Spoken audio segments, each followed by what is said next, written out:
Now, for those who don't know, this is my reader, Brother Will. We're coming to you on behalf of the Vineyard of Israel, in the name of the Most High God, the God of Abraham, Isaac, and Jacob, with a message on this Sabbath day. We want to thank him before we get started. Thank him for bringing us out of great deception. Thank him for giving us a chance to understand his word.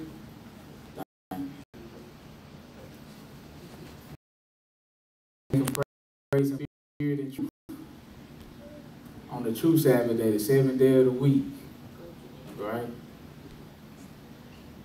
Press record. And like I say, today we got a message. This is a part two. It's kind of lengthy. That's why I'm gonna break it up in two parts, so we won't be here all day. I got this title from one of the scriptures. This is a statement that the Lord made. He said, the title is, Jacob have I loved, and Esau have I hated. Jacob have I loved, and Esau have I hated. All right, once again, Jacob have I loved, and Esau have I hated. So we want to find out, why would the Lord make a statement like that? Why would he hate Esau and love Jacob? Is that just how we feel about these two? Or what have they done, right, to make them feel like? Because we know one thing about God. In order for him to say this, we know God is righteous. He's not just saying this for no reason. Is that correct? Yeah. Y'all scaring me. So we know the Lord is righteous in everything that he do. Let me say that. In everything that he does, he's righteous. So we know he got a perfectly good reason for making this statement.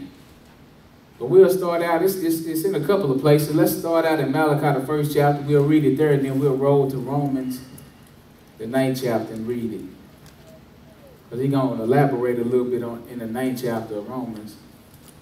And during the lesson, the goal is hopefully, you know, on our way to find out why the Lord hated Esau and loved Jacob.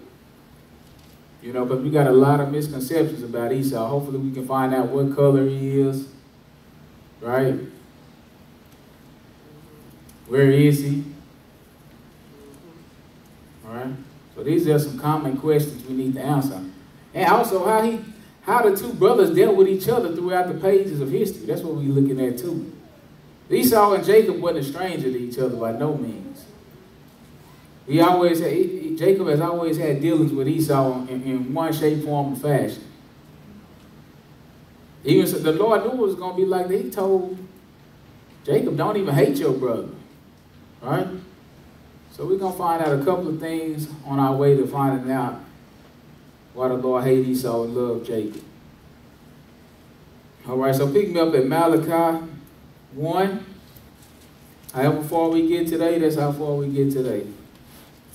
Malachi 1. Because dealing with these two brothers, a lot of prophecy and history dealing with these two brothers. There's a whole lot. You can get the whole message of the Bible just dealing with these two brothers. But let's start at verse 1. This is Malachi 1 and 1. Hearken to the scripture. The burden of the word of the Lord to Israel by Malachi. I have loved you. So the Lord's word ain't no burden, but the people was feeling like it was. Just like today, they feel like it's bondage. Why? Because the Lord tell you can't eat shrimp, crab, lobster, pork. Oh, you put me in bondage. No, dummy. I'm trying to save you from those poisonous foods. See, but the word has no spiritual eye. So the only thing you can see is you restricting me from food I can eat. When in our actuality, the Lord is trying to save your life, prolong your days here on this earth. See, that's how the people has always felt about the Lord's word. It's bondage. You telling me what I can and can't do, you know? And that's how you feel. Why do you feel like that? Because you got a carnal mind. You're not looking at things from a spiritual aspect, because he tell you the spirit is life. The spirit is what's going to help you get life. The spirit is what gives life. So, not that the Lord's word is a burden, but that's how the people feel about it. And the Lord let you know, I know you feel like that about my word.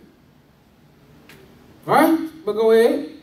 I have loved you. He's talking about Jacob. I have loved you, because he's speaking to his people, Israel or Jacob, right? Go ahead. Saith the Lord. Said who? The Lord. But what do they say? Yeah, ye say. Hold on, let me say. What do we say? Okay, let me say that because it's still the same way today. What do we say? Wherein hast thou loved us? Right, how you love us? You telling us what we can and can't do. We can't have no fun like all these other nations. How you loved us? Go ahead. Was not Esau Jacob's brother? So he went right into and said, wasn't Esau your brother? Go ahead. Saith the Lord. Yes. Yet I loved Jacob. And I hated Esau. Why would the Lord make a statement like that? It's like he chooses. Now, we know one thing the Bible does say is the Lord is not a respecter of person. Is that right? So why is he talking like this? It seems like he had shown respect toward Jacob. We got to go get it, find out. But go ahead. And laid his mountains and his heritage waste for the dragons of the wilderness. And that's what the Lord is going to do to Esau upon his return. Because he got a real issue with Esau. Another word for Esau, as we're going to see, is the Edomites. Right? Sometimes you'll see it say Idumea, Mount Seir. All right, we're going to learn these different names. But pick me up in Romans, the 9th chapter. So on our journey, we'll learn these different names. Sometimes he just say, call them by some of the names of his sons. So we're going to point out some of them names as we go through the book. So we can still see that overall the Lord is still talking about Esau or Edom. All right? So let's start at verse 8. This is Romans 9 and 8. We need to find out, why did the Lord say that? What's the problem? Verse 8, hearken to the scripture. That is. What's that? They which are the children of the flesh, these are not the children of God. And God wants everybody to understand this. But he started talking about the seed of Abraham in the verse previous. And we know that Abraham begot Isaac, Isaac begot Jacob, Jacob begot Isaac begot Esau and Jacob. So they both out of the seed of Abraham. But he let you know, just because you're the children of the flesh, that don't make you the children of God. Go ahead. But the children of the promise are counted for the seed. That's right. And Isaac was the child of the promise. The children of the promise are accounted for the seed of God's children. Go ahead. For this is the word of promise. Yes. At this time will I come, and Sarah shall have a son. Mm-hmm. And not only this, what? But when Rebekah also had conceived by one, even by our father Isaac. Because the children of the promise going down the line, going down through the lineage. Go ahead. For the children being not yet born, neither having done any good or evil. He talked about Jacob and Esau. He said they haven't even been born yet. Neither have they done good or evil. Go ahead. That the purpose of God according to the election might stand. But the purpose of God has to be fulfilled according to whom he chose or whom he elected. Right? So it's a purpose for both of these guys. Go ahead and read. Not of works. Yes. But of him that called it. So not of the works, lest you start thinking you righteous on your own, but of he who called it. Who was he who called? That's none other than the Lord. Go ahead. It was said unto her. What was said? The elder shall serve the younger. And that was said all the way to Jacob's and Esau's mother. And we're going to read it. My mind went blank. That's why I had to say that. I couldn't think of a name. But it'll come back in a minute. But go ahead. As it is written. Because I knew y'all was looking like, why you just didn't say a name? I knew y'all was looking at me like that. So I had to explain that on top of everything else. Go ahead. 13. Yes. As it is written. What's written? Jacob have I loved. We just read that, right? Go ahead. Jacob have I loved. But Esau have I hated. And Esau have I hated. Now, this is the question what we're going to ask. Go ahead. What shall we say then? Is there unrighteousness with God? God forbid. So we already answered that, so you don't even get that thought in your mind. So the question we're going to ask is, well, is it any unrighteousness with God? Why is he choosing sides? He said, God forbid. But go ahead and read. For he said to Moses, yes, I will have mercy on whom I will have mercy. Right. And I will have compassion on whom I will have compassion. That's what you need to know about the Lord. That's why he's going to go in and tell you, this is why hard Pharaoh's heart, so that my will and my purpose will be fulfilled. And this is why he chose Jacob and Esau, so that his will come to pass. Go ahead. So then it is not of him that willeth, nor of him that runneth, but of God that showeth mercy. Yes. For the scripture saith unto Pharaoh, What did it say? even for this same purpose have I raised thee up, Right. that I might show my power in thee. So he's saying, I'm saying that about Jacob and Esau so that my will and my purpose can come to pass the same way I did with Pharaoh.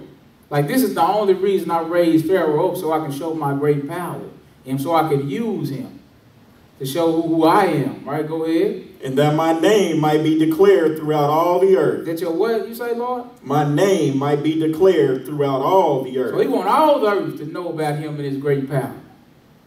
Go ahead. Therefore hath he mercy on whom he will have mercy. Yeah. And whom he will, he harden it. That's right. So he'll have mercy on whom he will, and whom he harden, that's who he choose to harden. Well, let me go and show you why the Lord say he hate Esau. Because I know you need to see it a little more. I got one scripture that'll just lay it out to the line. Picking up at Psalms 5:5. So I don't want you running around thinking the Lord is unrighteous. Because he always tell you, your ways ain't my ways.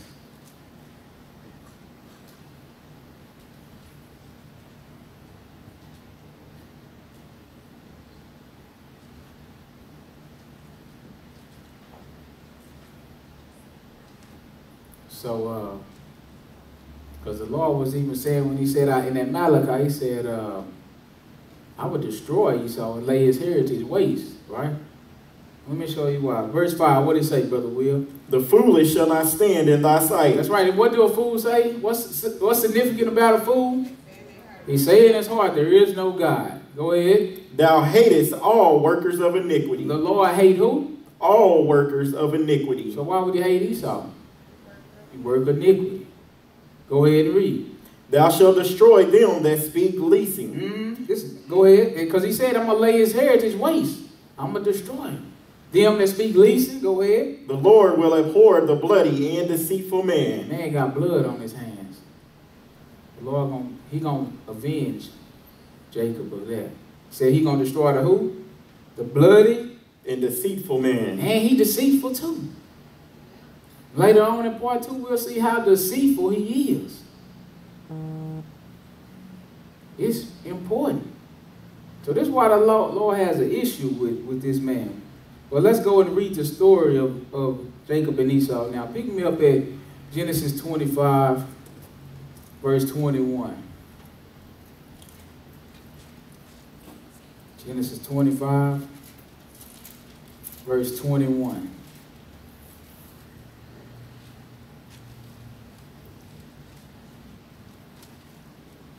We're going to try to pick up a little key points as we read. And y'all remember I didn't get a name. I had to say Jacob and Esau's mother, but we'll let the Bible tell you her name. I know y'all know it, but we'll let the Bible tell you in my place. Right, but go ahead and read. Verse 21, go ahead. And Isaac entreated the Lord for his wife, because she was barren. Right, so Isaac went to the Lord for his wife. She had no children at this point. Now, what we just read, it lets you know the purpose of the Lord has already been determined. He's going to use them to bring his will to pass. Go ahead. And the Lord was entreated of him. So he listened. Come on. And Rebekah, his wife, conceived. Who is his wife? Rebekah. Okay, I just want y'all to know that I know too. But go ahead and read. And the children struggled together within her. And she said. So this all the way from the womb. They fighting and struggling inside the womb with each other. So much so that she thinking it's an issue. It's something wrong. This ain't supposed to be like this. Go ahead. If it be so, why am I thus? Girl, because the Lord already told you. In sorrow you going to bring forth children. Right? But go ahead. He said, why is, if this is supposed to happen, why am I like this? Go ahead. And she went to inquire of the Lord. So she going to ask the Lord. She went to the place where she could get the answers. She didn't go to nobody else. She went to the Lord. And what happened? And the Lord said unto her, what did he say? 2 nations are in thy womb. See, he already know. 2 nations are in your womb. And 2 manner of people shall be separated from thy bowels. See, the 2 manner of people. These people have different ways. All right? They 2 different nations, even though they twins, and they have 2 different ways. One of them is going to serve God. The other one is going to be a worker of iniquity. That's what 2 different manners mean. Go ahead. And the one people shall be stronger than the other people. And what else? And the elder shall serve the younger. The elder shall serve the young. See, ain't supposed to go like that in Israel. We got birthrights. We're going to read about the birthrights. The elder's supposed to get it out. But it has to be a problem if the elder got to serve the younger. Right? Go ahead. And when her days to be delivered were fulfilled, behold, what? There were twins in her womb. There were twins in her womb. And the first came out red, all over like in hairy garment. Right, and this ain't red like a white man, like pink, like, you know how, this ain't like white man red. This red means ruddy. It's the same word they use to describe King David. Ruddy. All right, go ahead. And they called his name Esau. So they call his name Esau. Right? Why? And after that came his brother out, and his hand took hold on Esau's heel, and his name was called Jacob. So after that, the first one came out red and hairy, like a garment. So they call his name Esau, right? The second one, they didn't give a description. Right? He looked like everybody else. That's why he didn't give a description. Right? He was from probably dark skin. The other one was you know how you seen Malcolm X? What they call Malcolm X? What's one of his names? Red. Right? Because he red, skin complexion is red, and he got red hair. He would look like Brother Will. I'm not saying the Esau. No, I'm not saying the Esau, but I'm just saying, like, that's how he would look. I knew right? I was coming. You knew it. I had to. See, that's why I let Lawrence go to the kids' track. I was going to use him as Jacob. You know? But Jacob would be a darker man. That's why they didn't tell you how he looked. Right? But, you know, this is the first time we got to that. But go ahead and read. What verse? End of 26. Oh, yeah, and his hand took hold of Esau's heel. This is great symbolism. This means something, but I'm going to let y'all figure that out. Go ahead and read. And Isaac was 80 years old when she bare them. Right. And the boys grew. So Isaac was 60 years old when she bare him. So let me just stop right now because I'll show you that he's not a white man. Israel knew the difference between white and red. Right? They call his name Edom, which will be like saying Adam, which Adam came from the dirt, which will be like saying red soil or red dirt. Right? But let's see, when they dealing with skin-wise, pick me up at, I'm going to go one place. I had a couple of different places, but they don't take all that. Pick me up at Exodus 4. You hold your spot in this Genesis 25. We coming back. I'm sorry, Will. You know we couldn't get out of here. Your wife knew it was coming. She kept looking. She was counting down. Exodus 4. I want you to pick me up at verse 6. This is when the Lord came to Moses. You know, Moses, the Israelite, come from the seed of Jacob. Probably a darker skinned person as well. And look what the Lord did, because Moses, he had to make sure Moses believed he was who he said he was. So this is what Moses did. Go ahead and read. This is what the Lord did. Go ahead. And the Lord said furthermore unto him, what? That's to Moses. Put now thine hand into thy bosom. So he said, put your hand into your bosom, Moses. Right? Go ahead. And he put his hand into his bosom. He put his hand into his bosom. And when he took it out, behold, his hand was leprous as snow. That's white. That's what they would have used if he was a white man. That's the word they would have put there. His hand was what? Leprous as what? Snow. What color is snow? White. Exactly. That's what they would have put there if Esau was the white man. Moses is a black man. Right? How else would this be a sign or a miracle if he was a white man and he took out his hand and it was already white as snow? It's just whiter. What's that? But if he a man like me and he pull out his hand and I'm looking like Brian back there by the hand, it's a problem. Right? I know one thing for sure, can't no man do this to me. Right? So that now the Lord got Moses' attention. So he said, put it back in your bosom, and then it became just like the color of his normal skin. All right, so he said, and then when the priest will put forth the person out of the camp, they look and see if he had leprosy, and see if he had white spots in his skin. And if he did, if it was unclean leprosy, they'll put him out the camp. So they trained to the difference between black and white on skin color. That's no big issue. The Lord makes sure of that. But go back to that Genesis.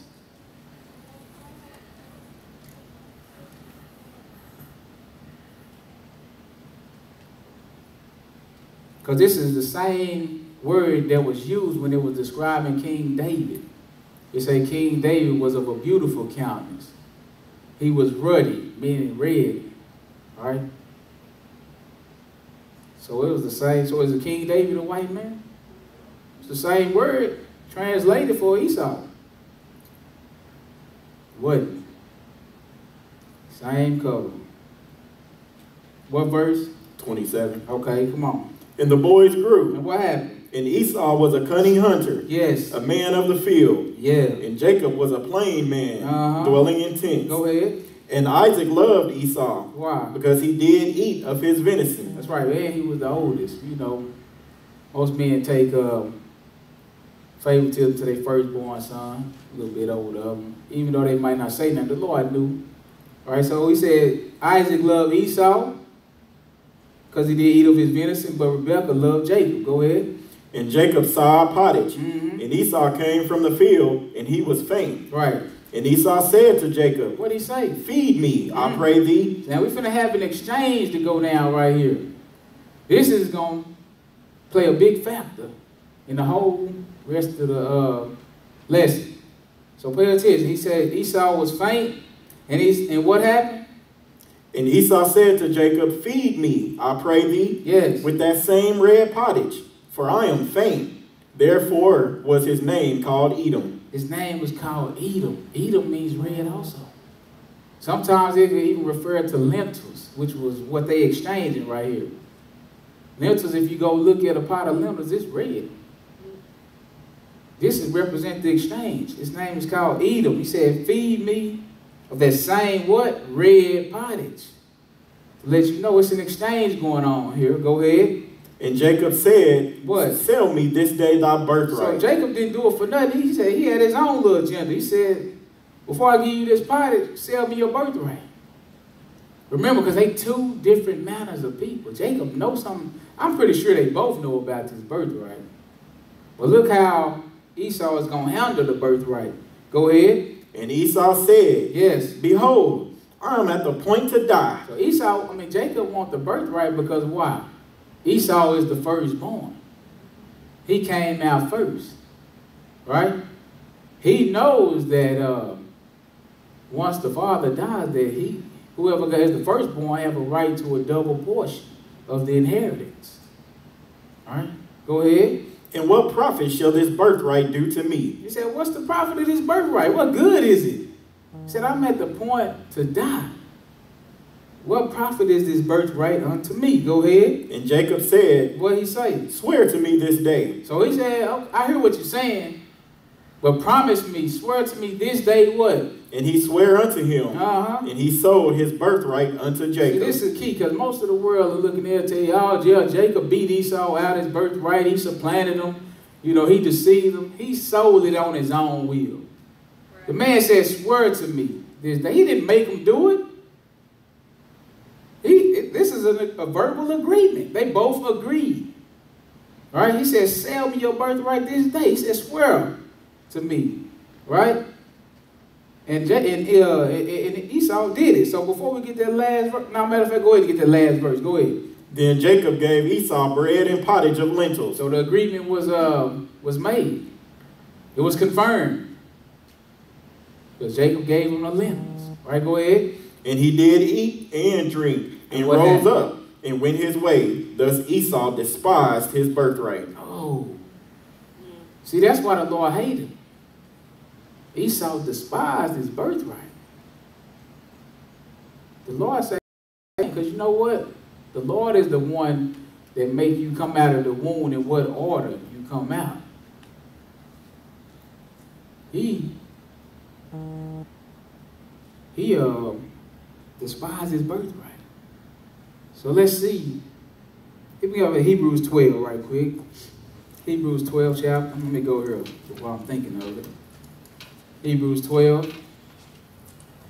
Because the Lord, he called that something. He wasn't in agreement with it.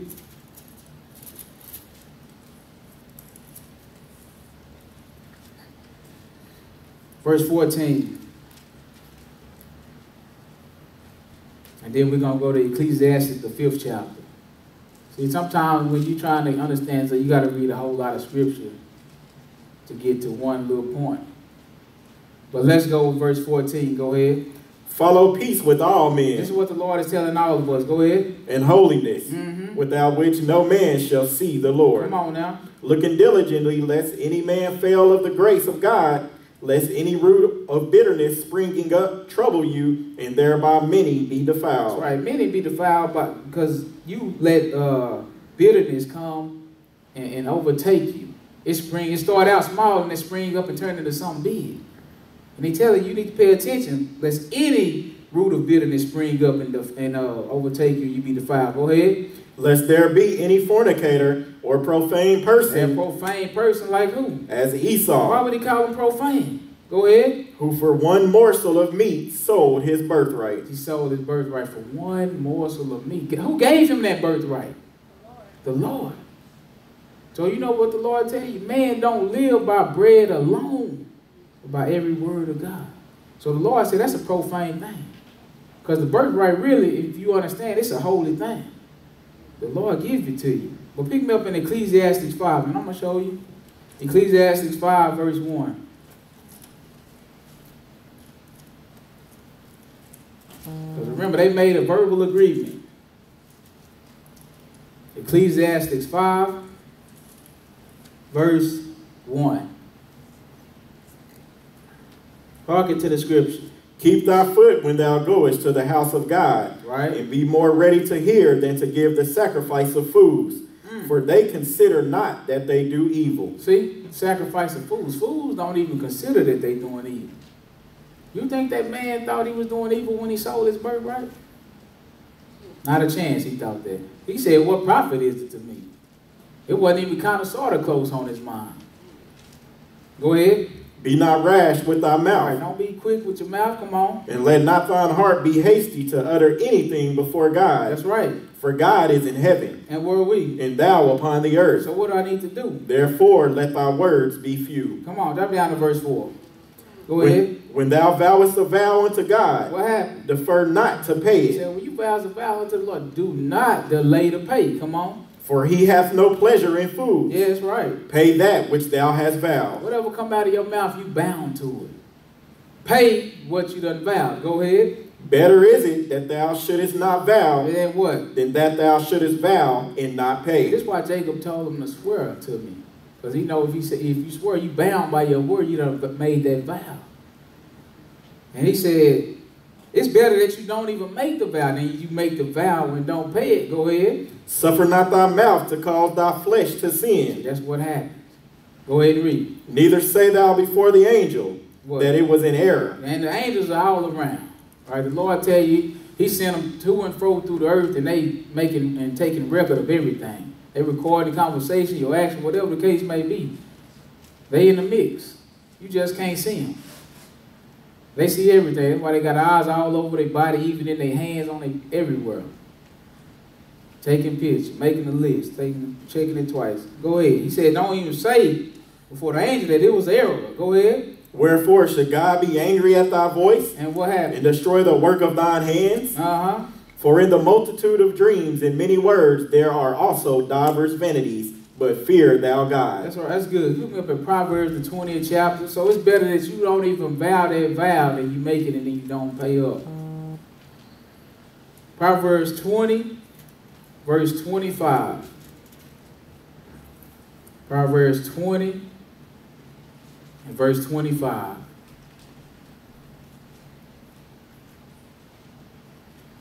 Hearken to the scripture. It is a snare to the man who devoureth that which is holy. What's a snare? A trap, right? It's a trap to the man that devoured that which is holy. See, the birthright is holy. That's what he didn't realize. He despised it. It's just the same as he devoured it. He gave it away.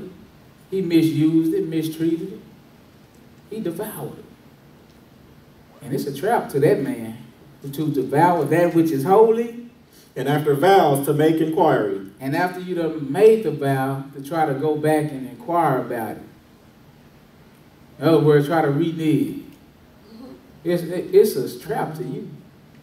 You already done gave up that which what was holy. Now you can't go back and reclaim it. Nah, it don't work like that.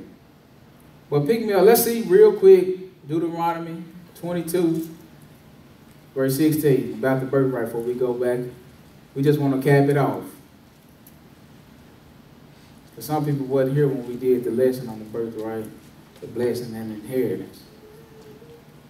So we're just going to read verse 16 and 17.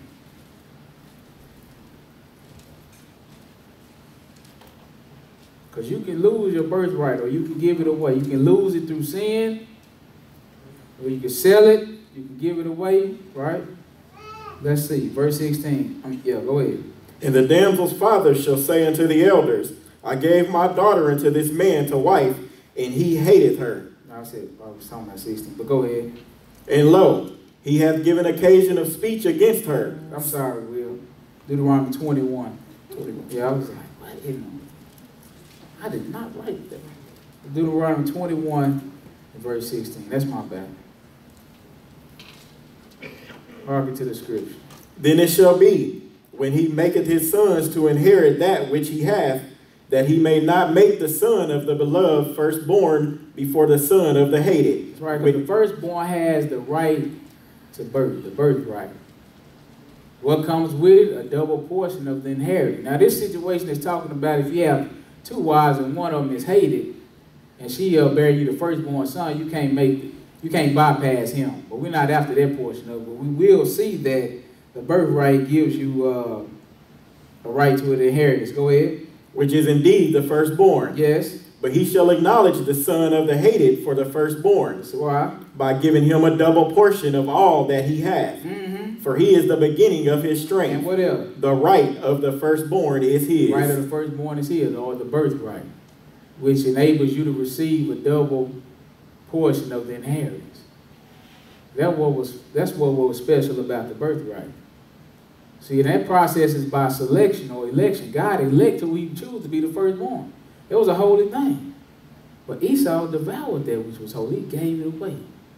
You can lose it through sin also. Pick me up at 1 Chronicles 5, and then we'll go back to the story about Jacob and Esau. 1 Chronicles 5 and 1, because other people have lost theirs too. And that's why the Lord was telling you back in Hebrews, don't be like that. Because we trying to gain an inheritance once the Lord returns. He don't want you to give up your birthright. That's why I say don't be somebody profane like Esau who gave up his birthright. I don't want you to give up your birthright for any earthly thing. That's what he's telling you. You there, Will? Mm-hmm. Okay, go ahead. Give me that first verse. Now the sons of Reuben, the firstborn of Israel, for he was the firstborn. So he shall have the right, the double portion of the inheritance, right? But go ahead. But for as much as he defiled his father's bed. What happened? That means he committed sin against his father, right? He slept with his father's wife. Go ahead. His birthright was given unto the son of Joseph, the son of Israel. So the birthright is holy. So if you commit sin, you can't keep that which is holy. So it's going to bypass you and go on to the next one to see if he can stand upright and keep the birthright. Right? So it went to the sons of Joseph. Go ahead and finish that, and then we'll go back to Genesis 27. And the genealogy is not to be reckoned after the birthright. Yeah. You finished? Mm-hmm. Genesis 27 and 1. So we went through a lot of scripture just to get a little background so we can better understand what we just read. So Esau sold his birthright for a pottage of lentils. We call his name. Let me go back. 27. Genesis 27. Call his name Edom. So you got Esau, Edom, still talking about the same people. That's one and the same. Genesis 27 and 1. Hearken to the scripture. And it came to pass that when Isaac was old and his eyes were dim so that he could not see, he called Esau his eldest son and said unto him, what? My son. Yes. And he said unto him, what happened? Behold, here am I. So we know Isaac is basically at the point of death. So he know it's time for me to bless the children. So who did he call? Esau. Why? Because he's the firstborn. All right? Now you understand why he called him first, but go ahead. And he said, behold, now I am old. I know not the day of my death. Yes. Now therefore take, I pray thee, thy weapons, thy quiver, and thy bow. And do what? And go out to the field, and take me some venison. And make me a savory meat, such as I love. Right. And bring it to me, that I may eat, that my soul may bless thee before I die. Yes. And Rebekah heard when Isaac spake to Esau his son. Yes. And Esau went to the field to hunt for venison and to bring it. So Rebekah is listening in on the whole conversation, right? The Lord got this thing all the way worked out. She had to hear that. Because the Lord know one thing about Esau. He profane. He ain't finna tell the truth. That's two different manners of people. These boys got two different ways. Go ahead. And Rebekah spake unto Jacob her son, saying, behold, I heard thy father speak unto Esau thy brother, saying, yes, bring me venison, and make me savory meat, that I may eat, and bless thee before the Lord before my death. That's right. So he about to trying to inherit the blessing. So she heard everything that was going on, and she regurgitated it to Jacob. Go ahead. Now therefore, my son, obey my voice according to that which I command thee. Right. I need you to do everything I tell you to do. Don't ask no questions, just do it. Go ahead. Go now to the flock, and fetch me from thence 2 good kids of the goats, and I will make them savory meat for thy father, such as he loveth. Now these ain't kids like children. You know, that's why he said kids of the goats. That's what they call children. I mean, that's what they call goats, kids. They call children lads. Right, but go ahead. And thou shalt bring it to thy father, that he may eat, and that he may bless thee before his death. Right, so she know what's going on, so she going to make sure that the blessing goes to the rightful owner. Right, go ahead. And Jacob said to Rebekah his mother, behold, Esau my brother is a hairy man, and I am a smooth man. So here he comes starting with the excuses. Let's start with the most obvious. Esau hairy. I'm a smooth man. Go ahead. So I can't do it. Right, go ahead. My father peradventure will fill me, and I shall seem to him as a deceiver. Yes. And I shall bring a curse upon me, and not a blessing. And what happened? And his mother said unto him, upon me be thy curse, my son. Only obey my voice, and go fetch me them. So she had to put his mind at ease. She said, don't worry about it. Let your curse by bad you will come upon me. Go ahead. And he went and fetched, and brought them to his mother. And his mother made savory meat, such as his father loved. Yes. And Rebekah took goodly raiment of her eldest son Esau, which were with her in the house, and put them upon Jacob, her younger son. Okay, so she took some of Esau's clothing and put it upon Esau. All right, she finna make sure that he jumped full costume with this. Go ahead and read. And she put the skins of the kids of the goats upon his hands, and upon the smooth of his neck. Right, to make him hairy like his brother, right? But remember, it's going to go down because at this time, Isaac can't really see. Right? He just can use his other senses, all of them besides sight. Go ahead and read. And she gave the savory meat and the bread which she had prepared into the hand of her son Jacob. And he came unto his father and said, my father. What? And he said, here am I. Who art thou, my son? That's what Isaac said. He said, who are you, my son? Go ahead. And Jacob said unto his father, I am Esau, thy firstborn. I have done according as thou badest me. Arise, I pray thee, sit and eat of my venison, that thy soul may bless me. Go ahead. And Isaac said unto his son, how is it that thou hast found it so quickly, my son? And he said, because the Lord thy God brought it to me. So he got a little suspicious, right off top. He said, wait a minute. I know I can't see, but how did you find it so quickly? Best answer he could use. Oh, the Lord help me. You already know.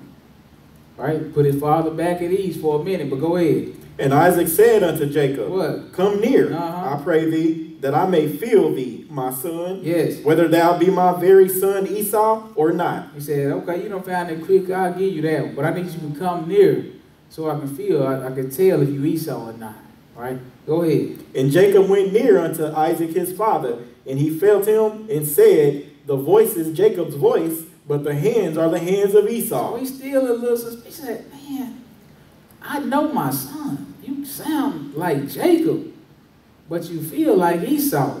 So let's see what he did. Go ahead. And he discerned him not. He couldn't really tell all the way. Go ahead. Because his hands were hairy as his brother Esau's hands, so he blessed him. Yes. And he said, Art thou my very son Esau? You sure you Esau? And he said, I am. Yeah, that's me. Go ahead. And he said, What? Bring it near to me, and I will eat of my son's venison, that my soul may bless thee. Yes. And he brought it near to him, go ahead. And he did eat. And he brought him wine, and he drank. So this blessing is that serious. He want to make sure he get a right person this blessing. Go ahead. And his father Isaac said unto him, Come near now, and kiss me, my son. And he really doesn't want to kiss me. He really just wanted to kind of smell it and make sure. I know what Esau smelled like. I need you to come near. He still ain't all the way 100% sold that this is Esau. So he said, come near. Let me kiss you. Go ahead. And he came near and kissed him. And he smelled the smell of his raiment. See, that's what he really wanted to do. I need to smell the smell of your clothing. Go ahead. And blessed him and said, See, the smell of my son is as the smell of a field which the Lord hath blessed. See, he knew how Esau smelled. All right? So he knew Jacob didn't smell like that. So he went on and said, this is the smell of my son is as the smell of a field which the Lord hath blessed. Go ahead. Therefore God give thee of the dew of heaven. So now he started to pronounce the blessing upon him. First thing he said, God give thee the dew of heaven. Go ahead. And the fatness of the earth. And the fatness of the earth. And plenty of corn and wine. And if drinking was a sin, why would he be praying that God give him wine? Huh? I just want to know. Because he asking the Lord to sin if drinking is a sin, right? That's what people don't read the Bible. They always making assumptions. So, but go ahead.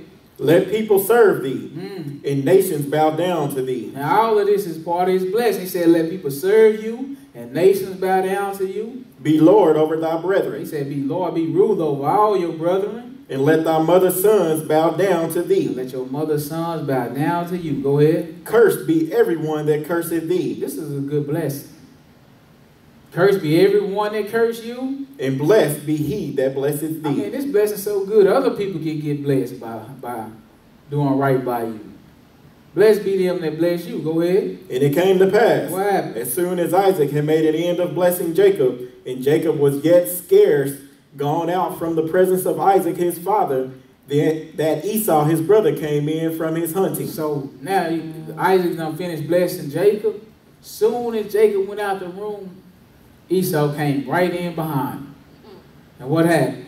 And he also had made a savory meat, and brought it unto his father, and said unto his father, Let my father arise and eat of his son's venison, that thy soul may bless thee. That's right. Not knowing he already done ate. But if Esau was righteous, he wouldn't even went through all of this trouble. He would have just told Isaac from the jump, now, Father, I can't do that. I sold my birthright. It's rightfully Jacob's now. But he didn't do that. See, Isaac didn't know about the pottage exchange. He didn't know about that. But Esau did. And he didn't try to correct it. So he trying to go back and get the blessing. Even though you done sold the birthright, he trying to go back and inquire about that which is not rightfully yours anymore. You defile. Go ahead. 32. And Isaac his father said unto him, Who art thou? Say, who are you? And he said, I am thy son, thy firstborn Esau. And Isaac trembled very exceedingly. He knew it. I knew it. I knew something just wasn't right about that. Go ahead. He's shaking exceedingly. Come on. And said, Who? Where is he that taketh venison and brought it me? Yeah. And I have eaten of all before thou camest and have blessed him. Yes. Yeah, and he shall be blessed. He shall be blessed. But it was rightfully his blessing. Because you the one made the deal. You sold it. So really it could have been the God of Abraham, Isaac, and Esau. But you sold that which was holy. Now he's the God of Abraham, Isaac, and Jacob. That's why he hated Esau. Two different manner of people. Esau served false gods. Go ahead. And when Esau heard the words of his father, yes, he cried with a great and exceeding bitter cry, and said unto his father, Bless me, even me also, O my father. Aren't them niggas you crying and whining now? He said, you the one, so they could have been rightfully yours. He said, bless me, oh my father, go ahead. And he said, yes, thy brother came with subtlety, and have taken away thy blessing. Right. And he said, but it was his, because you sold it, really. Go ahead. The word should be your word. Right? That's how the Lord get down. That's why the words that we speak are so important. He said it's better that you don't even make that vow than you make that vow and not pay up. So this is a trap to Esau. Now do you see the trap he's stepping into? You trying to go and get the birthright, but it's already been sold. The blessing already been given away. You got trapped by your own ways, really. Go ahead. And he said, Is not he rightly named Jacob? Ain't his name rightfully Jacob, though? Go ahead. For he hath supplanted me these 2 times. He took away my birthright. Did he take it away? He gave it away. He sold it, right? Go ahead. And behold, now he hath taken away my blessing. And he said, Hast thou not reserved a blessing for me? And Isaac answered and said unto Esau, Behold, I have made him thy Lord. See, I made him your Lord. Right, go ahead. And all his brethren have I given to him for servants. Yes. And with corn and wine have I sustained him. And what shall I do now unto thee, my son? What's left for you? All right, go ahead. And Esau said unto his father, Hast thou but one blessing, my father? Now he crying and whining while he's saying this, all at the same time. You don't have but one blessing, my father? Come on. Bless me. Bless me. Even me also. Yes. Oh, my father. And Esau lifted up his voice and wept. Yeah. And Isaac his father answered and said unto him. Now he wanted the birthright. Remember he said he had taken away my birthright. Now you gave it away. They don't need to crying about it now. Right? But go ahead. He said, bless me. Bless me. Go ahead. Behold, thy dwelling shall be the fatness of the earth. So this is his blessing. This is Esau's blessing. He said, your dwelling shall be the fatness of the earth. And of the dew of heaven from above.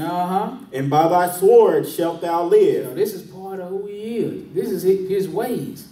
You gonna live by your sword. Come on. And shalt serve thy brother. You gonna serve your brother. Go ahead. And it shall come to pass, when thou shalt have the dominion, that thou shalt break his yoke from off thy neck. So it's gonna come a time when you're gonna end up breaking the yoke that he got around you.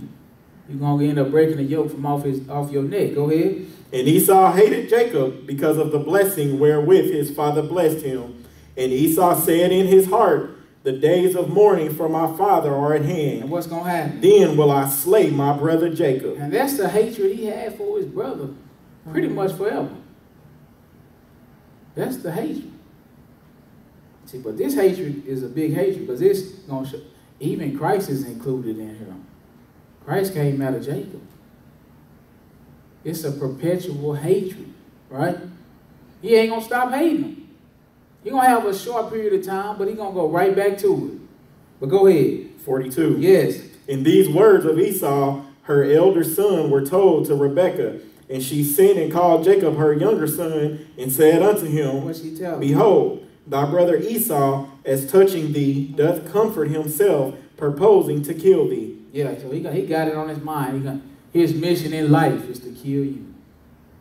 All right, let's go into the 28th chapter of Genesis.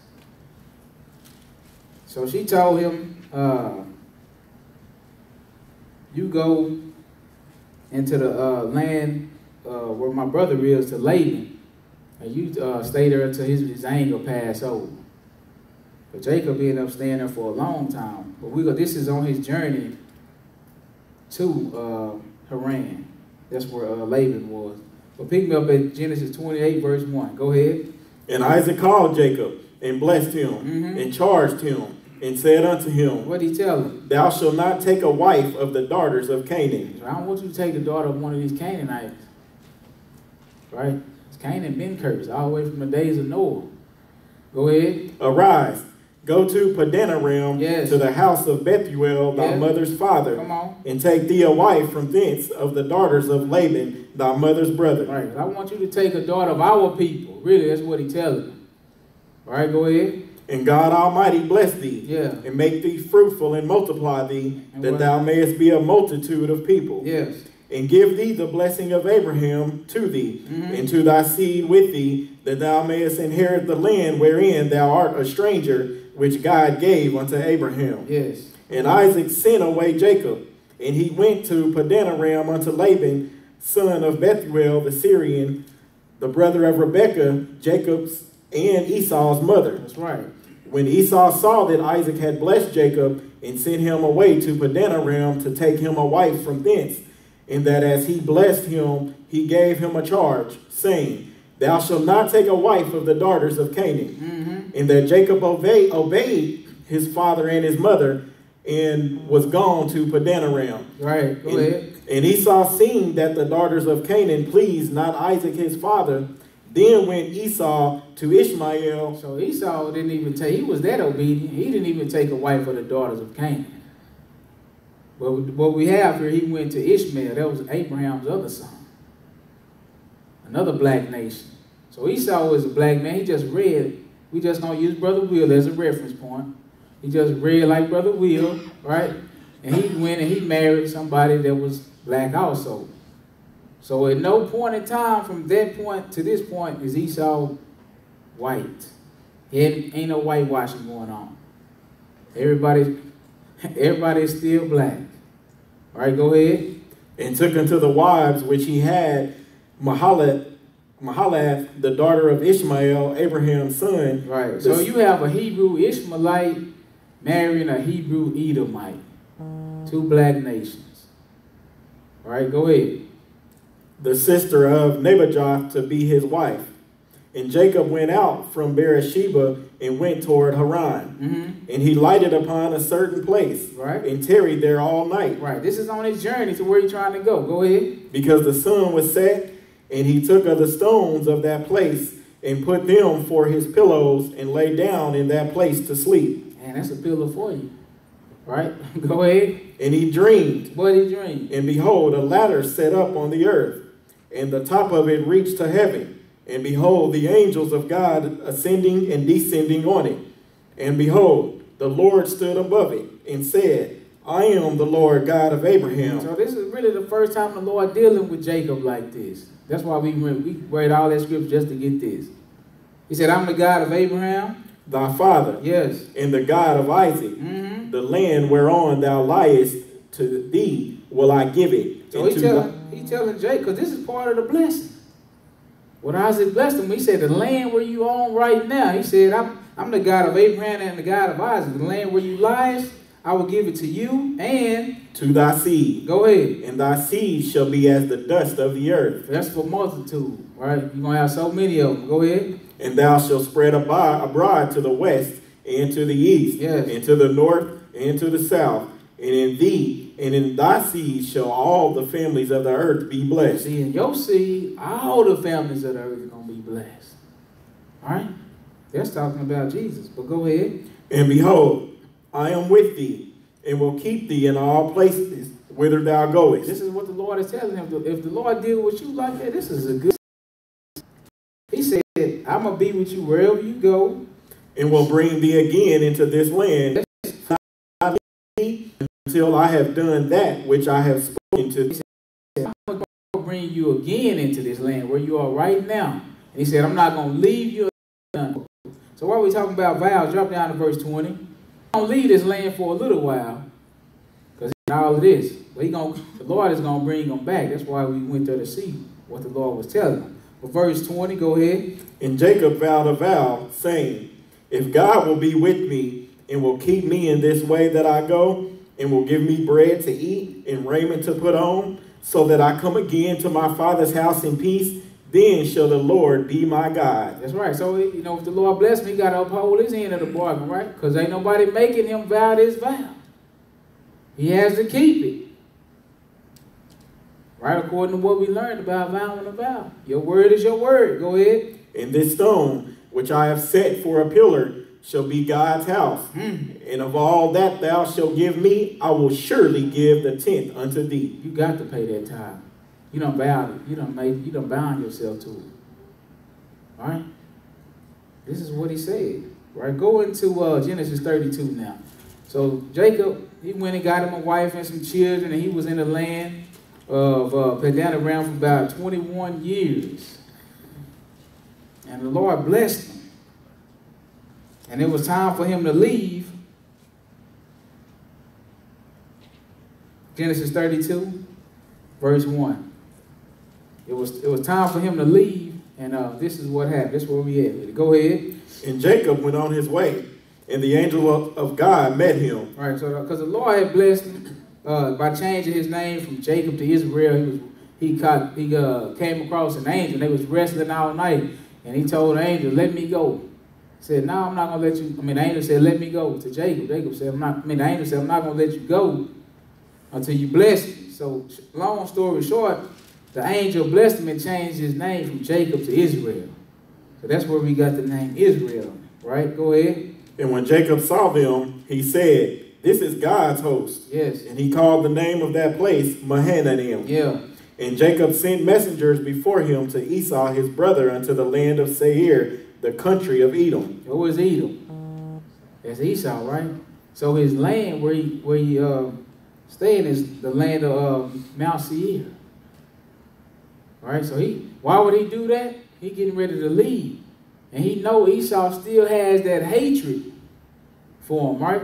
Go ahead. And he commanded them, saying, "Thus shall ye speak unto my lord Esau, thy servant Jacob said thus, I have sojourned with Laban, and stayed there until now. And I have oxen and asses, flocks, and men servants, and women servants. And I have sent to tell my Lord that I may find grace in thy sight." And the messengers returned to Jacob, saying, We came to thy brother Esau, and also he cometh to meet thee, and 400 men with him. So he said he coming to meet you with 400 men with him. Because remember, his mission was what?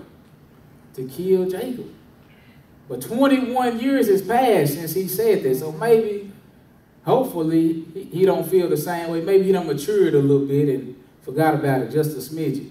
But go ahead. Then Jacob was greatly afraid and distressed. Right now, because he knows he'll overcome me and kill me, right? But go ahead. And he divided the people that was with him, and the flocks, and herds, and camels, into 2 bands, and said, If Esau come to the one company and smite it, then the other company which is left shall escape. Right, so he like, Jacob, like, you know what, he coming to kill, he got 400 million. Ain't no need of all of us dying. So he came up with this plan. He divided all that he had into 2 sets. And he sent one of them before him. He said, if Esau come and overtake this company, well, the second company, at least they'll be able to flee and get away. Because they never forgot what he said, right? He going to kill his brother. Right, but go ahead. And Jacob said, O God of my father Abraham, and God of my father Isaac, the Lord which saidst unto me, Return unto thy country and to thy kindred, right, and I will deal well with thee. So that's why he's going back to the land, because the Lord had commanded him to do so. But drop down into the 33rd chapter. Pick me up at verse 1.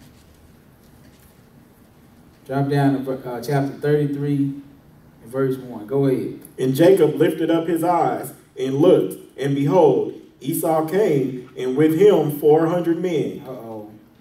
Go ahead. And he divided the children unto Leah, and unto Rachel, and unto the handmaids. And he put the handmaids and their children foremost, and Leah and her children after, and Rachel and Joseph hindermost. Yeah. And he passed. Go ahead. And he passed over before them, and bowed himself to the ground 7 times, until he came near to his brother. And Esau ran to meet him. Let's see what's going to happen. It's getting a little tense. Right? Esau came to meet Jacob. And embraced him. What? Oh. Wasn't expecting that, but go ahead. And fell on his neck. Yes. And kissed him, and they wept. Because he hadn't seen him in 21 years. Right? So I guess he wasn't still mad.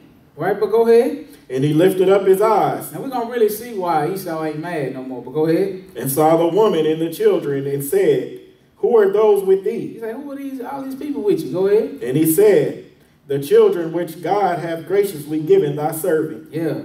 Then the handmaidens came near, they and their children, and they bowed themselves. And Leah also with her children came near, and bowed themselves. Right. And after came Joseph near Rachel, and they bowed themselves. And he said, what meanest thou by all this drove which I met?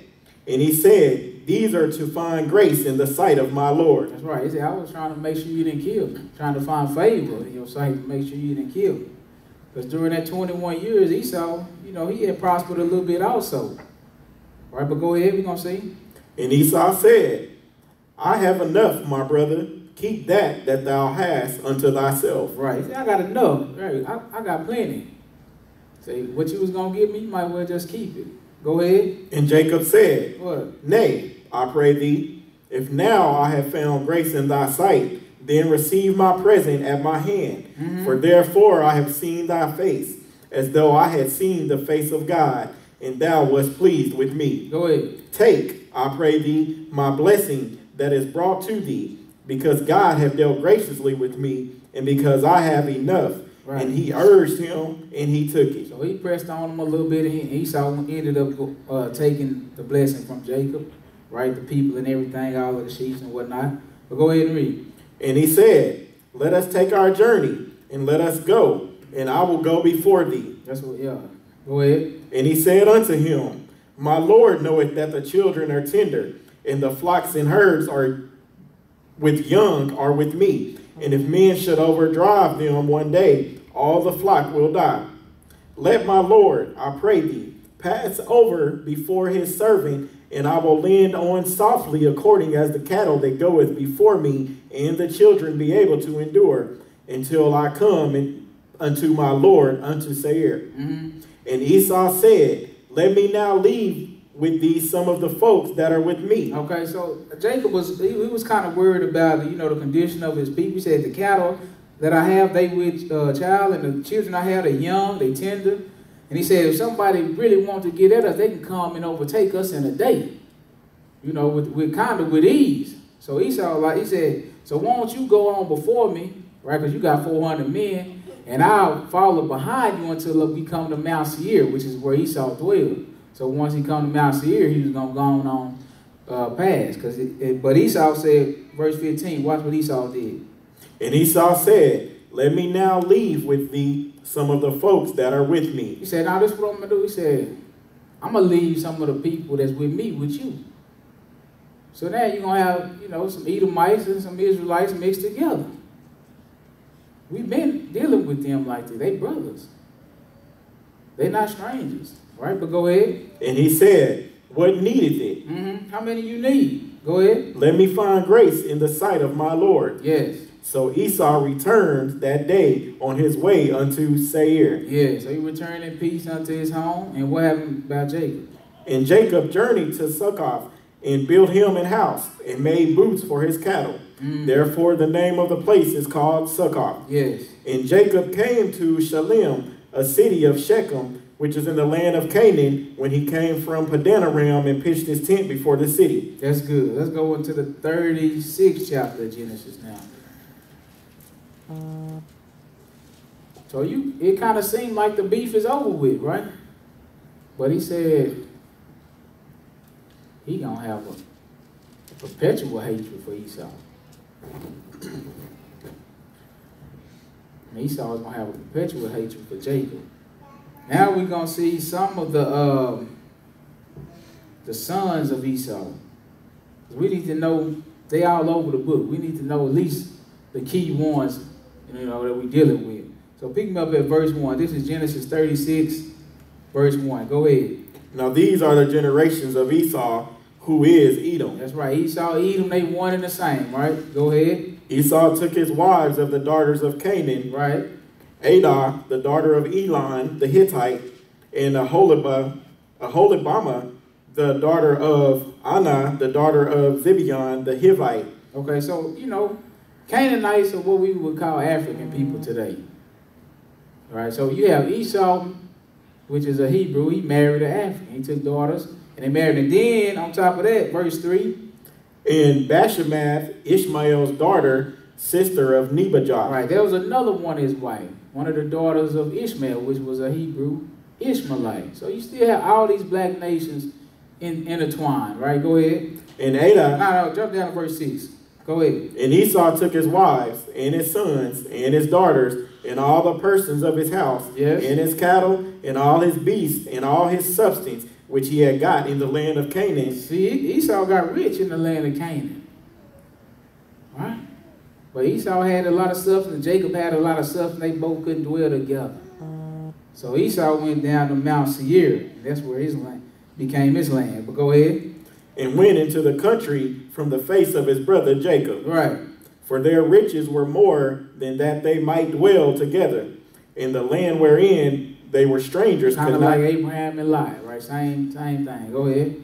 Could not bear them because of their cattle. Go ahead. Thus dwelt Esau in Mount Seir. Esau is Edom. Right. So if you see Esau, you know there's Edom. It's one and the same. If you see Mount Seir, sometimes it'll call Esau by his land. Mount Seir. Go ahead.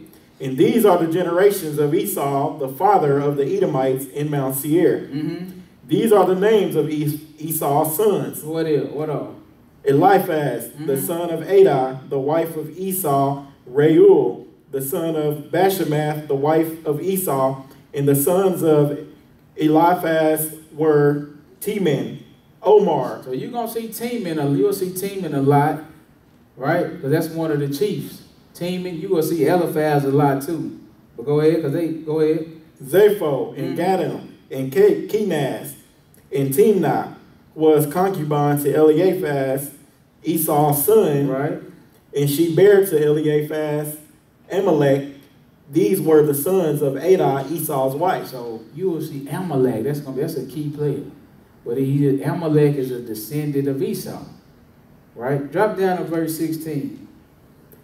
Duke Korah. Right, pick him up at 15. Go ahead. These were dukes of the sons of Esau. So dukes is the leader, chief captains, right? They the head people in charge. All right, go ahead. The sons of Eliphaz, the firstborn of Esau, Duke Teman, Duke Omar, Duke Zepho, Duke Kenaz, Duke Korah, Duke Gatam, and Duke Amalek. These are the dukes that came from Eliphaz in the land of Edom. These were the sons of Adah. Right, so all of these are descendants of Esau. These are their chiefs. Drop down to verse 31. Amalek is a key one.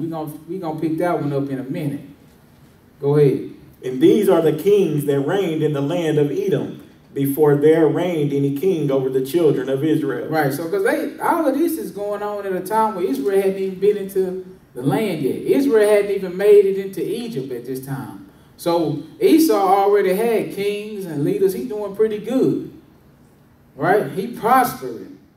And he said all of these were the kings that reigned in the land of Edom before there was any king over the children of Israel. So they was set up first, right? But go ahead. And Bela, the son of Beor, reigned in Edom, and the name of his city was Dinhabah. Right. And Bela died, and Zobab, the son of Zerah, of Bozrah reigned in his stead. Drop down to verse 40. Go ahead. And let's pay attention to some of the names because you're going to see them again. I know it's boring going through some of the names while we're not hitting them all, but there's some key players in here. Right? They're going to pop up again. Go ahead. And these are the names of the dukes that came of Esau according to their families after their places by their names. Duke Timnah, Duke Alva, Duke Jetheth. Yeah, that's good. Jump down to 43 and we'll close this out. Go ahead. Duke Magdiel, Duke Iram. These be the dukes of Edom, according to their habitations in the land of their possession. He is Esau, the father of the Edomites. That's right. So you see Edomites, you know it's talking about Esau. Right? So one of these Edomites is going to be Amalek. We're going to deal with Amalek right quick. Let's go to Exodus 17. You can pick me up at verse 8. So their kingdom is prospering all of this time. During this same period of time, you got Israel that went down into Egypt. They prospered for a little bit. They became servants to the Egyptians for 400 years. Then you got the Lord delivered Israel by the hand of Moses. Moses brought them into the wilderness. Right? So this is where we're going to pick it up at. This is what happened in the wilderness. So remember, last time we left off with Jacob and Esau, the beef was squashed. There wasn't no beef. But let's see if that lasts, how long that lasted. Let's go Exodus 17, verse 8. Exodus 17 and 8. Go ahead. Then came Amalek and fought with Israel in Rephidim. So who was Amalek? One of the sons of Esau, right? So now we got Jacob and Esau with another encounter. They in the wilderness of Rephidim. And Amalek came upon Israel and fought with them. This is the result. Go ahead. And so the hatred is back, right? It's back. Go ahead. And Moses said unto Joshua, yes, choose us out men and go out. Fight with Amalek tomorrow, and I will stand on the top of the hill with the rod of God in my hand. So Joshua did as Moses had said to him, and fought with Amalek, and Moses, Aaron, and Hur went up to the top of the hill. And it came to pass, when Moses held up his hand, that Israel prevailed. So Moses, once he held up his hands with the rod of God, he said Israel was prevailing. They was winning the war. But what happened? And when he let down his hand, well, when he let his hands down, he dropped them. Amalek prevailed. It's only so long you can hold your hands up without getting tired and dropping. So as long as Moses is out here holding his hands up like this, Israel is winning the war. Soon as he dropped them, Amalek started winning. Right? Go ahead. But Moses' hands were heavy. Yeah, see? Shaking and all that. Go ahead. And they took a stone and put it under him. Right. And he sat thereon. And Aaron and Hur stayed up his hands. Right, so they took a stone and they saw he was winning the war. He said he overcame with the edge of the sword. He was killing them. Go ahead and read. And the Lord said unto Moses. Now watch what the Lord going to say, because remember what we started out with. Jacob have I loved, but Esau have I hated. Go ahead and read. Write this for a memorial in a book. What? And rehearse it in their ears. They had books way back then. You thought they was writing on stones and I don't know what you thought, but they had pen and paper. But go ahead and read. And rehearse it in the ears of Joshua, for I will utterly put out the remembrance of Amalek from under heaven. That's the Lord going to do that. He said, I'm going to utterly destroy Amalek from under heaven. Right? Go ahead and read. And Moses built an altar and called the name of it Jehovah Nissi. For he said, because the Lord has sworn that the Lord will have war with Amalek from generation to generation. That's perpetually, right? Who's going to have war with them? The Lord, right? Let's go a little bit further. Numbers, the 20th chapter. Because Edom had prospered into a nice-sized kingdom. And Israel is in the wilderness, but they on a journey to the promised land. And the thing about it is, the route they was traveling, you have to go through the land of Edom first before you get into Jerusalem, the promised land. So that's what the issue was. We're going to see. What I say, Numbers 20? Yes. Give me verse 14. Numbers 20 and 14. Go ahead. And Moses sent messengers from Kadesh unto the king of Edom. See, because remember, they already got their kingdom set up. They prospering. They doing well. They taking down nations, overcoming.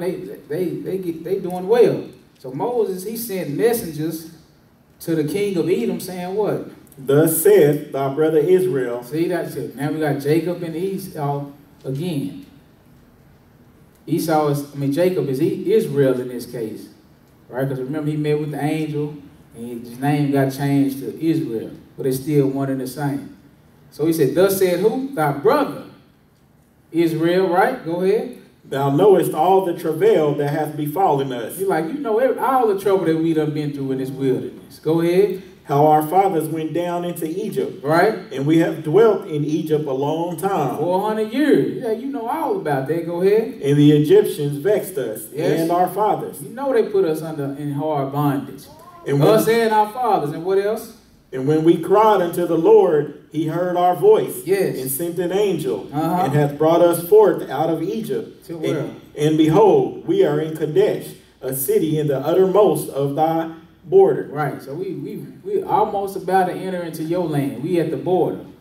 So go ahead. Let us pass, I pray thee, yes, through thy country. We will not pass through the fields or through the vineyards, neither will we drink of the water of the wells. We will go by the king's highway. Right. We will not. Hold on, because this is important. Because they have to go through through Edom's land in order to get to the promised land. But they're saying, just let us pass through your land. We're not going to take nothing out of your vineyard. We ain't going to drink no water.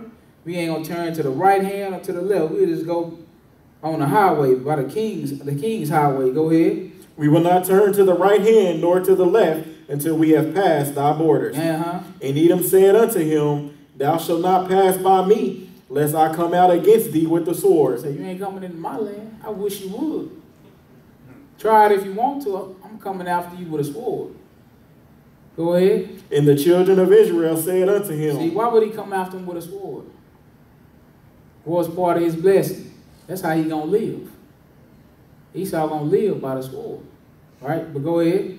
We will go by the highway, and if I and my cattle drink of thy water, then I will pay for it. Yeah. I will only, without doing anything else, go through on my feet. He said, just let us pass by. We'll go, and if we even touch or drink any of your water, I'll pay for it. Right? Because they came out of Egypt with great substance. So what they said, money ain't a thing. Huh? They got plenty of it at this point. They making gold, cows, and everything. Right? They got money. They don't even know what to do with it. They making idols. Right? But go ahead. He said, we'll pay for the water. Go ahead. And he said, Thou shalt not go through. And Edom came out against him with much people and with a strong hand. Thus Edom refused to give Israel passage through his border. Yeah. Wherefore Israel turned away from him. Yeah, so he didn't let them pass through. He came out with a sword against them. Right? Now we see that the hatred is in full effect. You're not coming through here. So he came out against his brother with a sword, and the whole congregation, they left. Let's go into the 24th chapter of Numbers. Pick me up at verse 15. So the Lord he was watching out. And we're going to see in a minute, why is this a problem? Why the Lord, even after all of that, the Lord still going to tell him, don't hate. Pick me up at verse 15. This is Numbers 24, verse 15. Go ahead. And he took up his parable and said, Balaam, the son of Beor, hath said, and the man whose eyes are open hath said, he hath said, which heard the words of God, and knew the knowledge of the Most High, which saw the vision of the Almighty falling into a trance, but having his eyes open. I shall see him, but not now. I shall behold him, yes, but not nigh. Well, there shall come a star out of Jacob. Yeah, because this is the one that all the families of the earth are going to be blessed by. He going to come out of Jacob, and he going to be a star. Right? Go ahead. And a scepter shall rise out of Israel. A king going to rise out of Israel. Go ahead. And shall smite the corners of Moab. And he going to smite the corners of Moab. And destroy all the children of sheep. And who else? And what else? And Edom shall be a possession of Seir. Who? Edom? Shall be a possession of Seir. Shall be a possession. Go ahead. Also shall be a possession for his enemies. And Seir, that's Mount Seir. That's where Esau dwelled. He said it's going to be a possession for his enemy. Who enemies? That king that's going to rise out of Israel, that star. All right, go ahead. And Israel shall do valiantly. Yeah. Out of Jacob shall come he that shall have dominion, and shall destroy him that remaineth of the city. Yes. And when he looked on Amalek, he took up his parable and said, Amalek was the first of the nations. Yeah, he was the first of the nations, but what happened? But his latter end shall be that he perish forever. So the Lord said, basically the Lord let you know he going to handle the business. But I got this little instruction for Israel concerning Edom. Picking up at Deuteronomy 23 and verse 7. So the Lord said, he's going to take care of Amalek. Deuteronomy 23. So even after all that went down, they didn't let them come through the land. They warred against them in the wilderness, right? This is what the Lord still told Israel regarding Edom or Esau. Go ahead. Thou shalt not abhor an Edomite. You can't hate an Edomite. For he is thy brother. That's your brother. Right? You can't hate him. Let me do. That's my job. See, the Lord tell us, Israel, you can't hate him, but he said, I hate him. Huh? He's the one that get even. He's the one that get revenge. So he don't need you hate him, because he got it. Go ahead. Thou shalt not abhor an Egyptian. Yes. Because thou was a stranger in his land. So let's see why he told us don't hate the Edomite. He is your brother. Matthew 22 and verse 32. Matthew 22.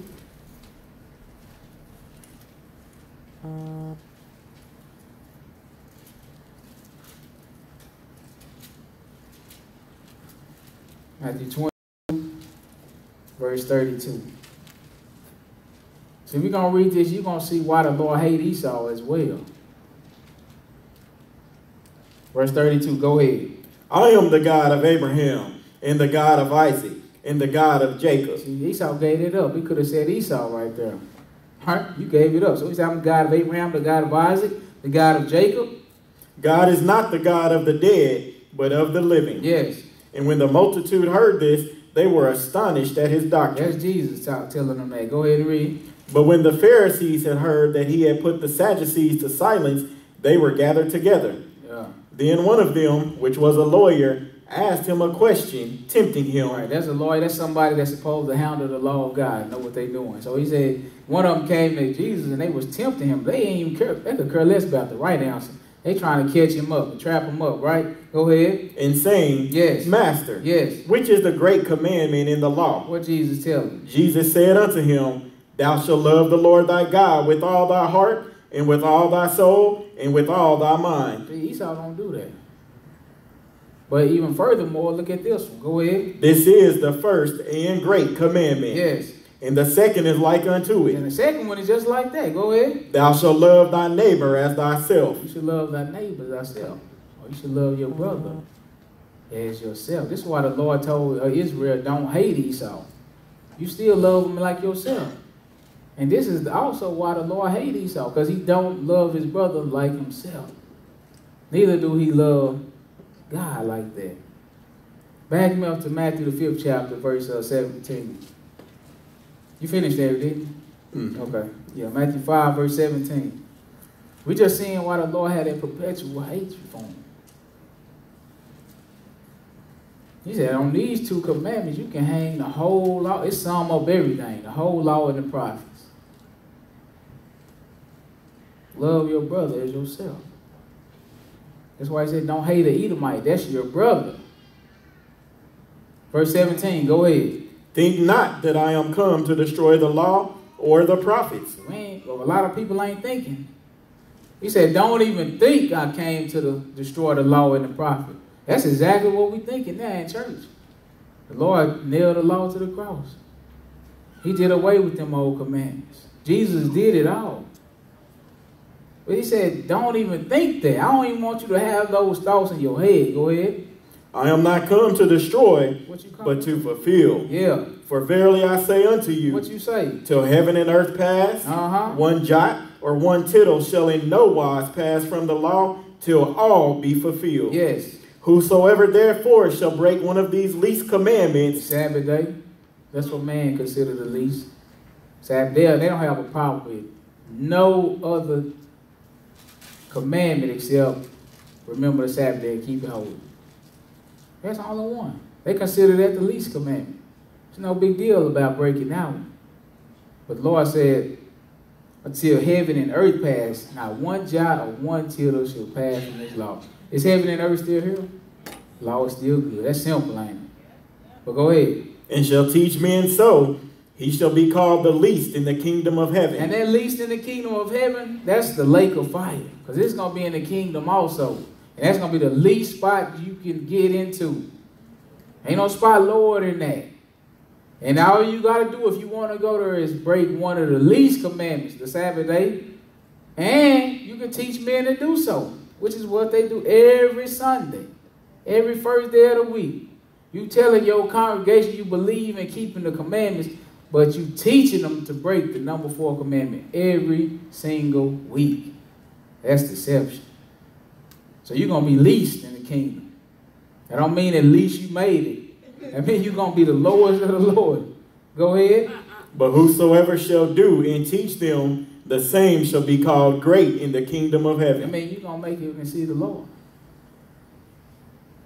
You're going to make it and see the Lord. You got to do the commandments and you got to teach them. Go ahead. For I say unto you, what you say? That except your righteousness shall exceed the righteousness of the scribes and Pharisees, ye shall in no case enter into the kingdom of heaven. Go ahead. Ye have heard that it was said by them of old time. What they say in the old days? Thou shalt not kill. Right on. And whosoever shall kill shall be in danger of the judgment. But I say unto you, what you say? That whosoever is angry with his brother without a cause shall be in danger of the judgment. What? He said back in the old days, you heard it say you should not kill. And whoever kill is going to be in danger of the judgment. So you used to have to do the physical act. But now the Lord is saying, I say unto you, whosoever is angry with his brother without a cause, it's just like you killed him. That's why he told him, don't boy Edomite, don't hate him. He your brother. The Lord said, let me handle the business. I already told you I'm gonna do war with him perpetually, ongoing, continuously. But he said, whosoever hate his brother without a cause, you in danger of the judgment. Go ahead. And whosoever shall say to his brother, Raka, shall be in danger of the council. But whosoever shall say, thou fool, shall be in danger of hellfire. That's right. So you got to treat people like you want to be treated. That's what he means. Hanging the law and the prophets on these two commandments. Treat your brother the exact way you want to be treated. And that's the exact reason why the Lord had that hatred for Esau. Because he didn't treat Israel, his brother, the same way. He had different manners, right? But let's go back a little bit. Go back to 1 Samuel 14.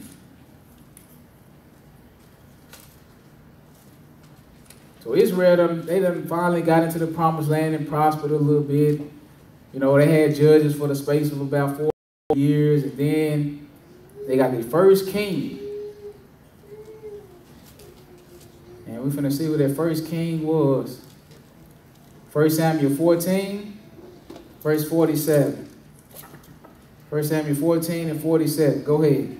So Saul took the kingdom over Israel. Saul became the first king over Israel. Go ahead. And fought against all his enemies on every side. What happened? Against Moab. Yes. And against the children of Ammon. And who else? And against Edom. Yeah, against who? That's Esau, right?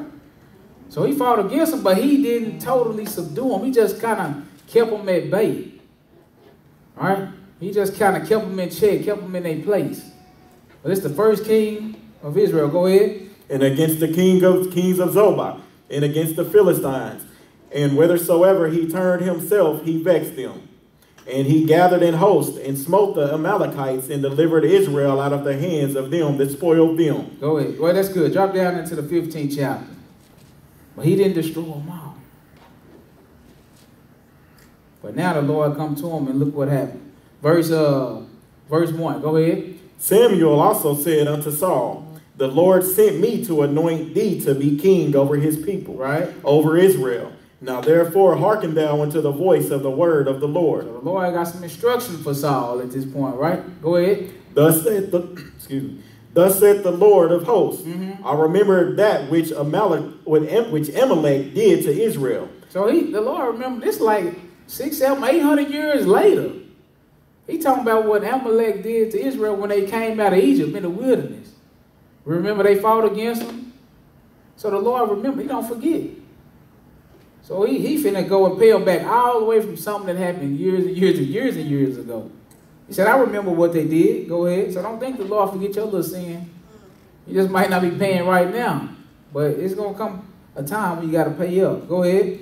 How he laid wait for him in the way. Yeah. When he came up from Egypt. So that's what the Lord remembered. He laid wait for Israel. In the way as he came up out of the land of Egypt. Go ahead. Now go and smite Amalek. How? And utterly destroy all that they have. And spare them not. But do what? But slay both man and woman. Who? Infant and suckling. And? Ox and sheep. Camel and ass. So the Lord said, I want you to destroy them all. Get rid of every last one of them. They sheep, they ox, everything. Little kids, baby, I don't care. Get rid of the babies, the mama, all of them. I want no remembrance of them. Right? But go ahead. And Saul gathered the people together and numbered them in Telaim 200,000 footmen and 10,000 men of Judah. And Saul came to a city of Amalek and laid wait in the valley. And Saul said unto the Kenites, Go, depart, get you down from among the Amalekites, lest I destroy you with them. That's right. You better get out from around here. Because once I come through with the sword, if you still around, you're going to get caught up with it too. Go ahead. For ye showed kindness to all the children of Israel when they came up out of Egypt. And that's why they got leeway, right? Because they showed Israel kindness when they came out of Egypt. But go ahead. So the Kenites departed from among the Amalekites. You see, they ain't waste no time. They got to step in. They know, oh, it's going to be trouble. Go ahead. And Saul smote the Amalekites from Havilah until thou comest to Shur, that is over against Egypt. Because they had a great land. They had a big kingdom. So Saul, when he started smiting them, but go ahead. And he took Agag, the king of the Amalekites, alive, and utterly destroyed all the people with the edge of the sword. So we know the Amalek and Amalekites, that's one and the same. Those are sons of who? Esau or Edom. Right? So the Lord said, destroy them all. So it looked like Saul was doing that. Only thing was he kept the king.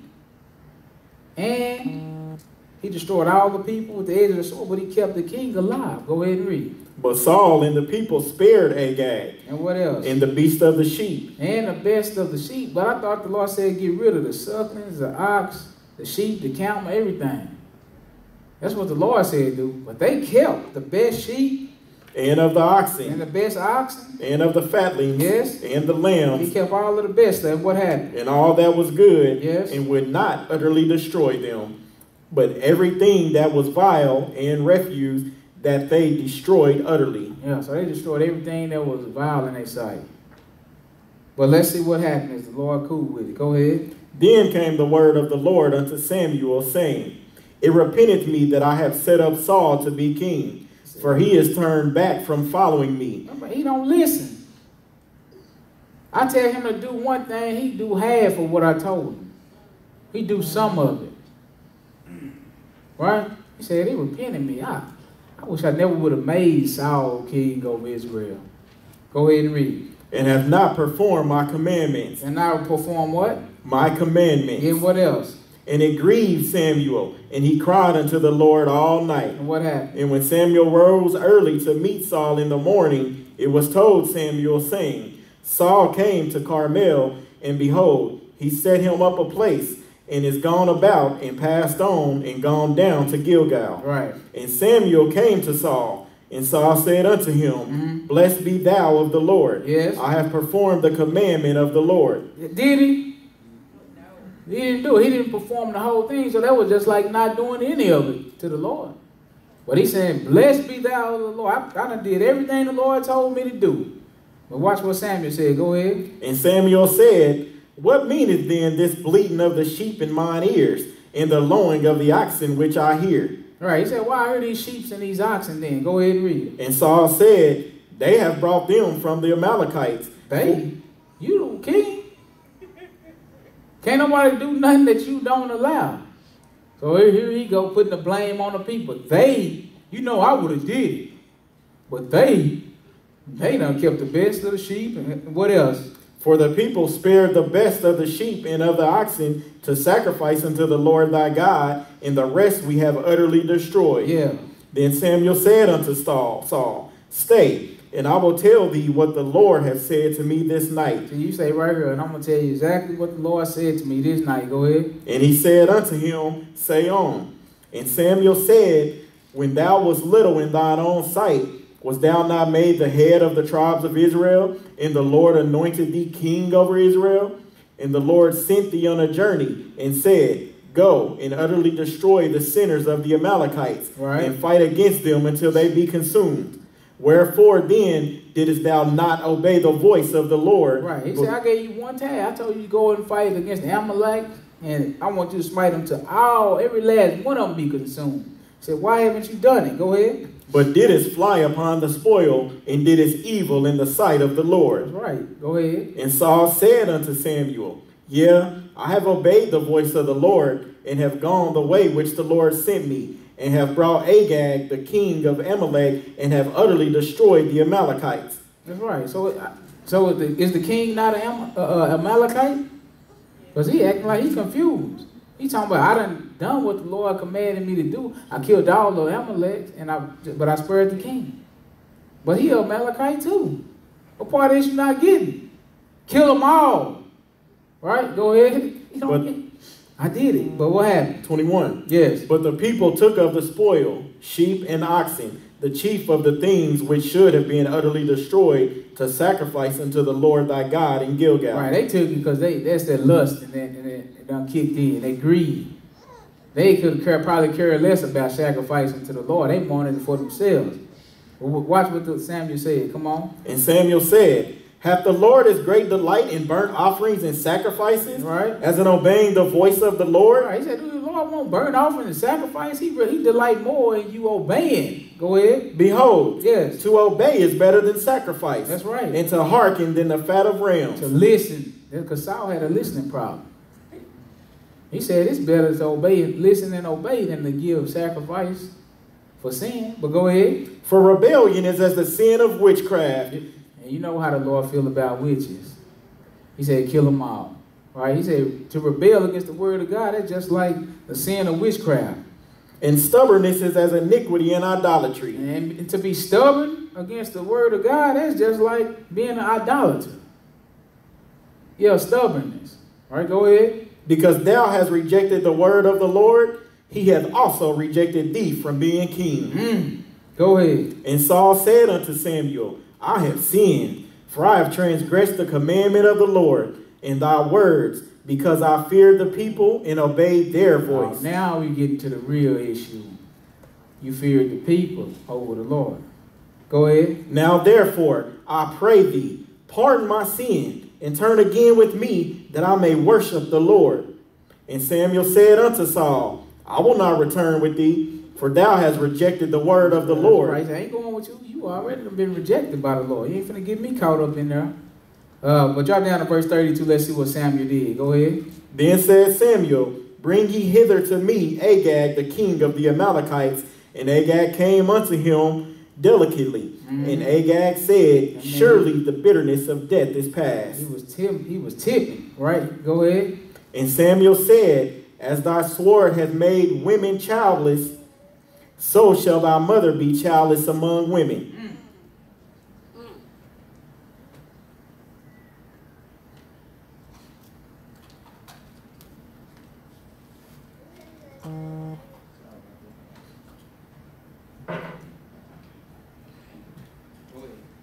Start at the top. 33. And Samuel said, as thy sword hath made women childless, so shall thy mother be childless among women. What happened? And Samuel hewed Agag in pieces before the Lord in Gilgal. That's the priest of God. He cut him in pieces. He wasn't playing no games. First he told Saul, I'm not going with you. You already done been rejected. Matter of fact, bring Agag here. And he told her, Agag thought he was past the point of dying. But Samuel let him know. Just like your sword done made people widows and fatherless and all this and that. He said, it's going to be the same thing done unto you. So he took Agag, the king of the Amalekites, and cut him in pieces. What verse is that? 34. That's good. So let's get out of it. Let's go. So the Lord rejected Saul as being king, and he made King David king in Israel. So let's see how David dealt with the Edomites. Let's go to 2 Samuel 8 chapter. 2 Samuel 8. We'll pick me up at verse 11. 2 Samuel 8. Verse 11.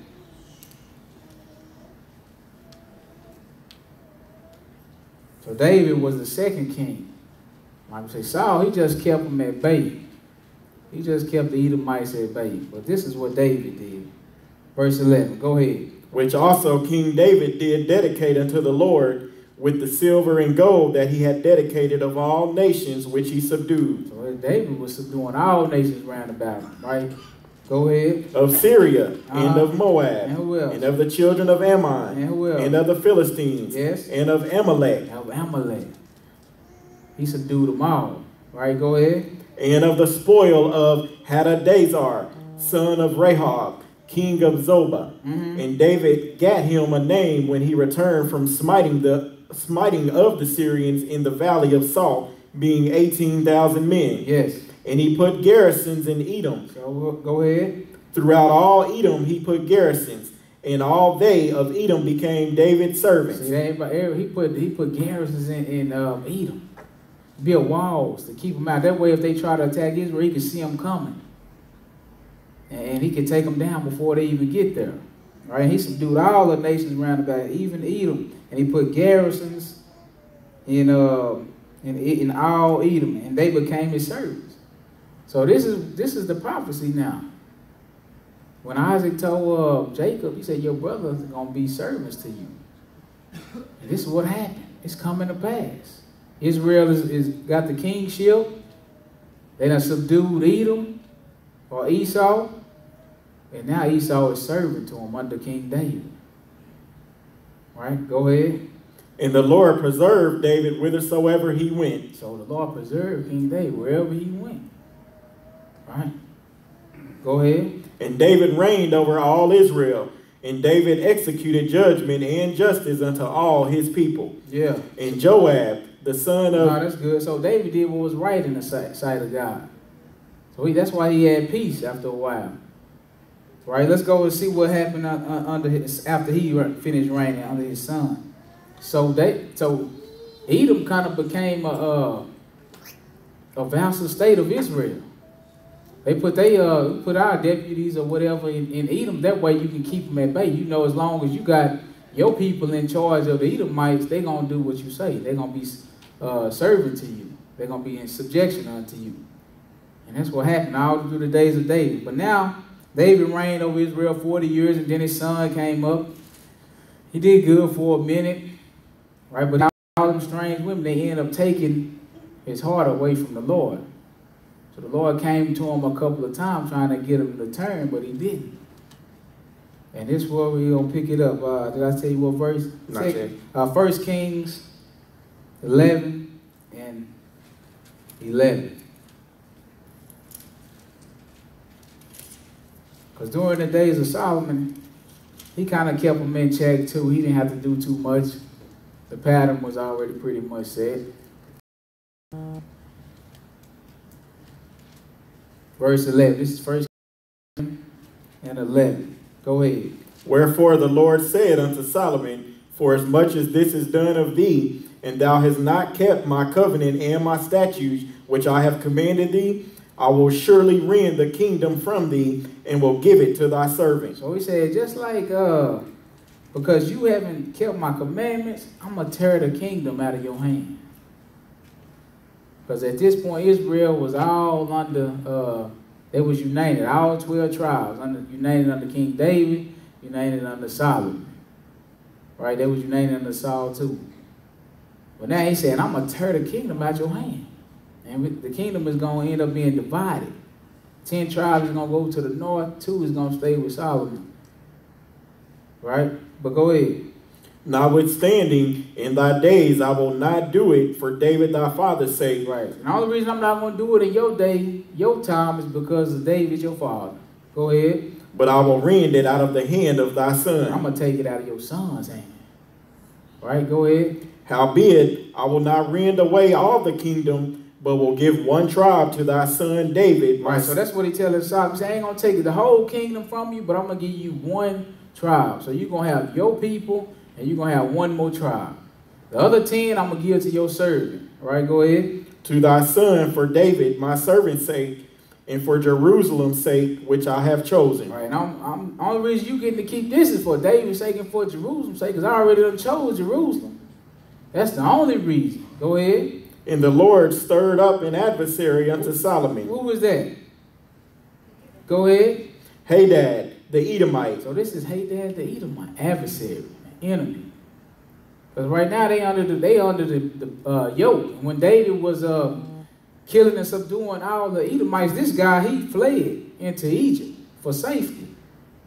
Right? Only reason he can hide in Egypt for safety because he looked like Egyptian. He blend in with them. Right? So after that, you know, the Lord got mad at Solomon. He stirred him up. Right? Go ahead.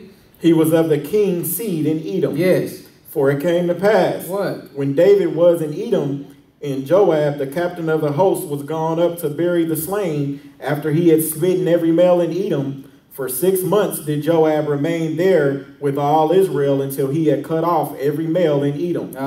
That Hadad fled, he and certain Edomites of his father's servants with him, to go into Egypt. So that's how he ended up escaping. Go ahead and read. Hadad being yet a little child, and they arose out of Midian and came to Paran, and they took men with them out of Paran, and they came to Egypt unto Pharaoh, king of Egypt, right, which gave him an house, and appointed him victuals, and gave him land. Right, that's what Pharaoh did to Hadad the Edomite. He gave victuals and land. Watch what else he gave him. Go ahead. And Hadad found great favor in the sight of Pharaoh, so that he gave him to wife the sister of his own wife, the sister of Tahaphanes the queen. So let's just play common sense right here.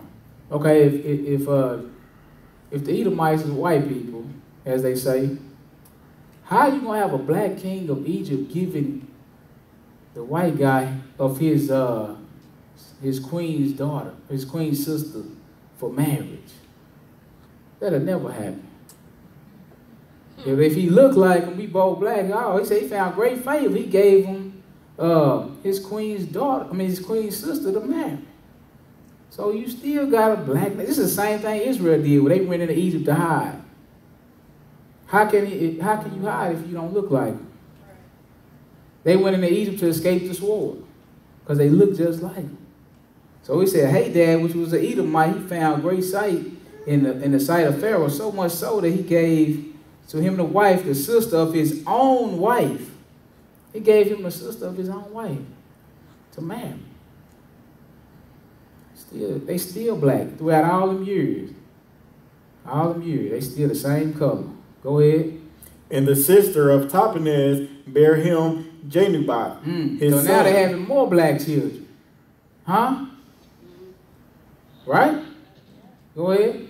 Whom Tahpanhes weaned in Pharaoh's house, and Jenubat was in Pharaoh's household among the sons of Pharaoh. And all the reason we keep going over this is because the people out and about, they always saying that Esau is the white man. Esau is the white man. Esau is the white man. When did it happen? It ain't happened to this point, right? The seed of the white man was already established before Esau was even on the scene. Japheth is the father of the Gentiles. Gentiles is the Europeans or the white people. They already had a seed before Esau was born. Right. They already was here. But anyway, that's why we got to read the Bible. What verse we at, Will? 21. 21. What happened? And when Hadad heard in Egypt that David slept with his fathers, and that Joab, the captain of the host, was dead, Hadad said to Pharaoh, let me depart, that I may go to mine own country. That's right, so he didn't forget his own country. He went back to the land of Edom, right? But he didn't do too much. The Lord stirred him up. He caused a little drama, but it wasn't too bad. Let's see, let's go a little bit further. This 1 Kings 22. Let's see how Edom reacted with Israel after the kingdom was split. Because Esau and Jacob, they always had dealings with each other.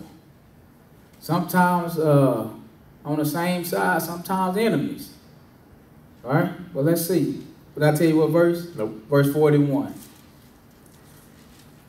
1 Kings 22, verse 41. Go ahead. And Jehoshaphat, the son of Asa, began to reign over Judah in the 4th year of Ahab, king of Israel. So Jehoshaphat, he reigned over Judah, right? Go ahead. But Ahab is reigning over Israel. Because remember, the kingdom is split, right? But go ahead. Jehoshaphat was 35 years old when he began to reign, and he reigned 25 years in Jerusalem. And his mother's name was Azubah, the daughter of Shilhi. And he walked in all the ways of Asa his father. He turned not aside from it, doing that which was right in the eyes of the Lord. Yes. Nevertheless, the high places were not taken away, for the people offered and burned incense yet in the high places. Go ahead, 44. And Jehoshaphat made peace with the king of Israel. All right, so now Israel and Judah is at peace, right? Jehoshaphat made peace with the king of Israel. So drop down to verse 47. There was then no king in Edom. A deputy was king. Jehoshaphat made ships of Tarshish. That's good. So at that time, Edom still didn't have a king. The deputy of Israel, they still was running Edom. So they still could use them. Right? Even though that little guy, that little Edomite got stirred up, he didn't do too much damage. Israel still had control.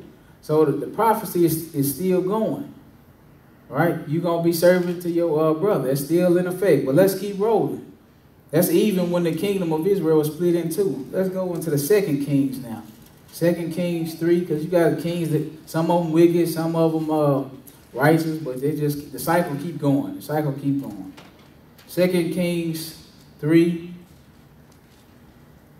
Pick me up at verse 1. Go ahead. Now Jehoram, the son of Ahab, began to reign over Israel in Samaria the 18th year of Jehoshaphat, king of Judah. Right, so Jehoshaphat still reigning in Judah. This is his 18th year of his reign. So now the 18th year of his reign, Jehoram, son of Ahab, began to reign in Israel, which is their capital was Samaria. Right, go ahead. And reigned 12 years. Yes. And he wrought evil in the sight of the Lord, but not like his father and like his mother, for he put away the image of Baal that his father had made. Yeah. Nevertheless, he cleaved unto the sins of Jeroboam, the son of Nebat, which made Israel to sin. Right, because Jeroboam, he made a golden calf and everything and told Israel, these are the guys that brought you out of Egypt. And he declared a holiday for them to serve it. And he made the lowest people of the tribes to be the priests. So he was showing out. So the Lord told him, basically, I'm destroying you and your whole lineage. And he did that. You know, so this guy, he started walking, down that same path. Right, go ahead. He departed not therefrom. Right. And Mesha, king of Moab, was sheep master and rendered unto king of Israel 100,000 lambs and 100,000 rams with wool. Yeah. But it came to pass when Ahab was dead that the king of Moab rebelled against the king of Israel. That's right. And Jehoram went out of Samaria the same time and numbered all Israel. And he went and sent to Jehoshaphat the king of Judah, saying, the king of Moab hath rebelled against me. Wilt thou go with me against Moab to battle? And he said, I will go up. I am as thou art. Right. It's peace between them right now. See, I'll go up, your people just like mine. The king of Moab done rebelled, and they want to fight against him now. So he went to the king of Israel and said, yeah, we'll go with you to fight your people just like my people. Go ahead. My people as thy people. Yes. And my horses as thy horses. Come on. And he said, which way shall we go up? Yeah. And he answered, the way through the wilderness of Edom. He said, which way shall we attack him? He's like, we're going to attack him from the wilderness from Edom. Go ahead. So the king of Israel went. And who else? And the king of Judah. And who else? And the king of Edom. They fighting together. Edom helping Israel. Esau is helping because they still under their control. So they helping them at this point. The prophecy is still going. Go ahead. And they fetched the compass of 7 days' journey, and there was no water for the host and for the cattle that followed them. That's good. We just wanted to show you that Esau was helping Israel at this point. So they ain't never been strangers to each other. It was either fighting with them or against them. But let's go into the 8th chapter of 2 Kings and see. So they all going to fight the king of Moab.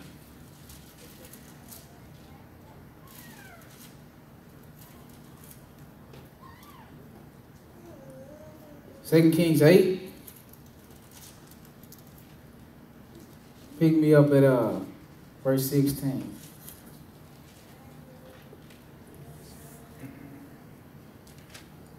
Go ahead.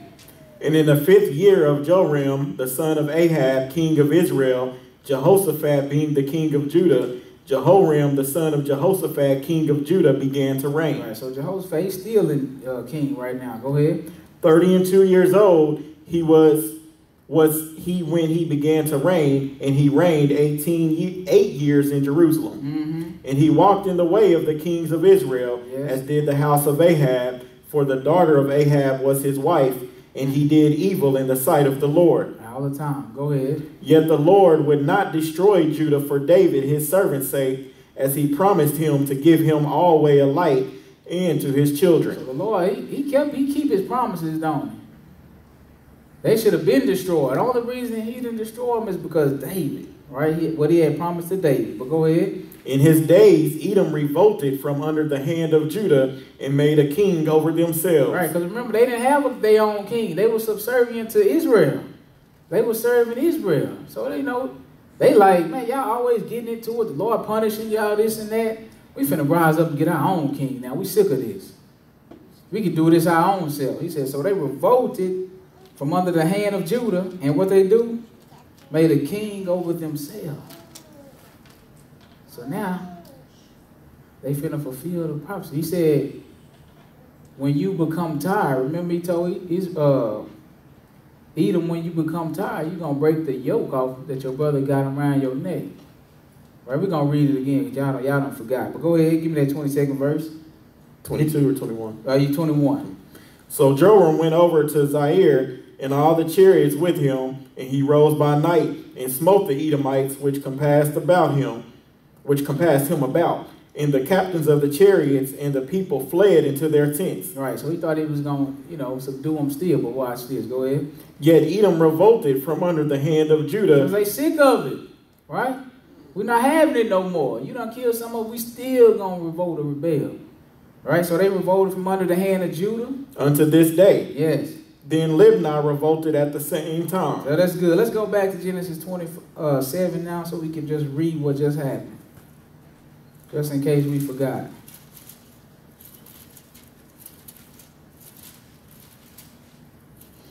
Isaac was dealing with Esau. Verse 27, verse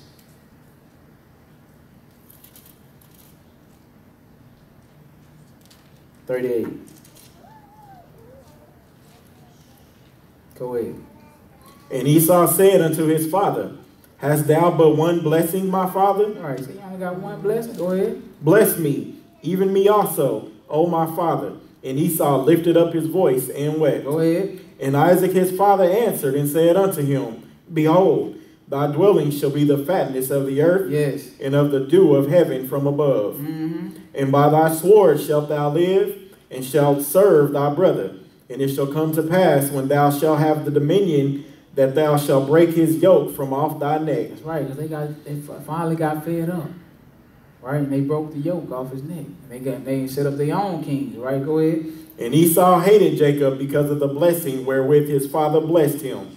And Esau said in his heart, the days of mourning for my father are at hand. Then will I slay my brother Jacob. And he ain't playing. He mean exactly that. So we left off, and everybody was pretty much revolting against Israel at this point. But the Lord had already told them that was going to happen for disobedience. So let's read it. Verse Leviticus 26.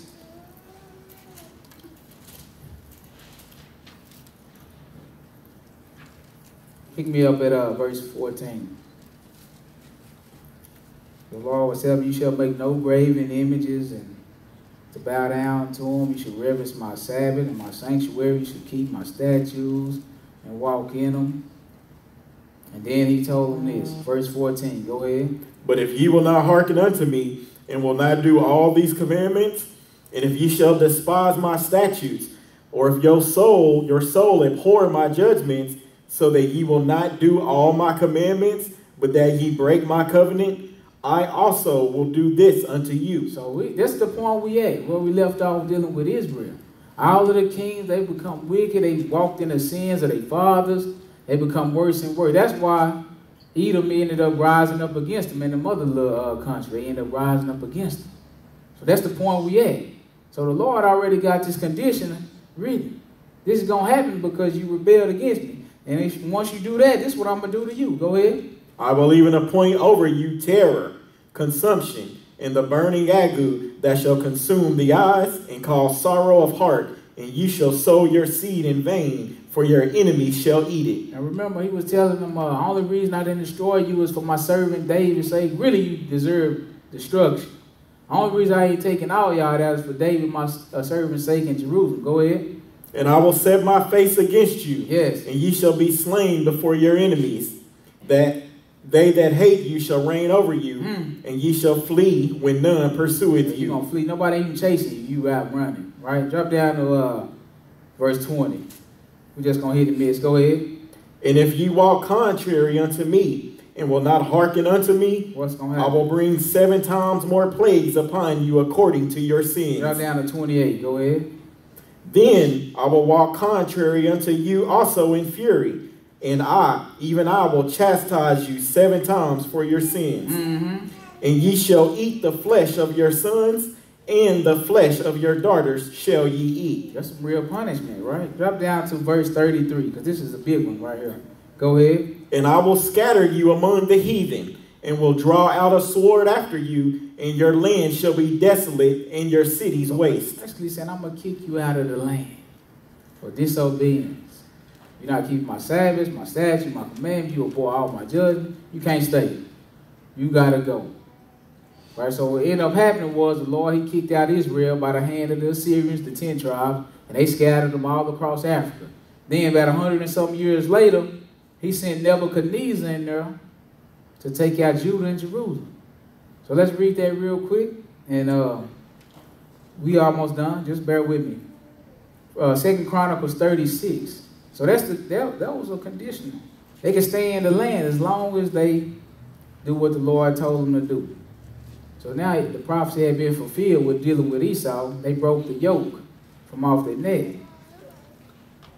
2 Chronicles 36. Verse 11. The Lord sending all his prophets in there to try to tell Israel to stop committing sin, repent, turn, and I won't do you no harm. Just keep my Sabbath day, and I'll let you stay in the land. They wasn't hearing none of that. So the Lord finally got fed up, and this is what happened. This is where we're going to pick it up. Israel at this time is already scattered across Africa. But Judah hadn't been scattered yet, but it's about to happen, right? So pick me up at verse 11. Go ahead. Zedekiah was... Oh, man.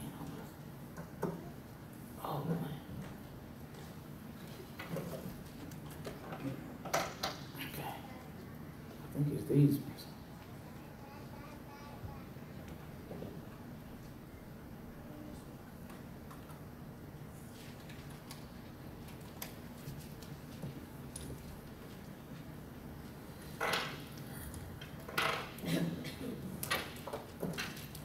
Go ahead.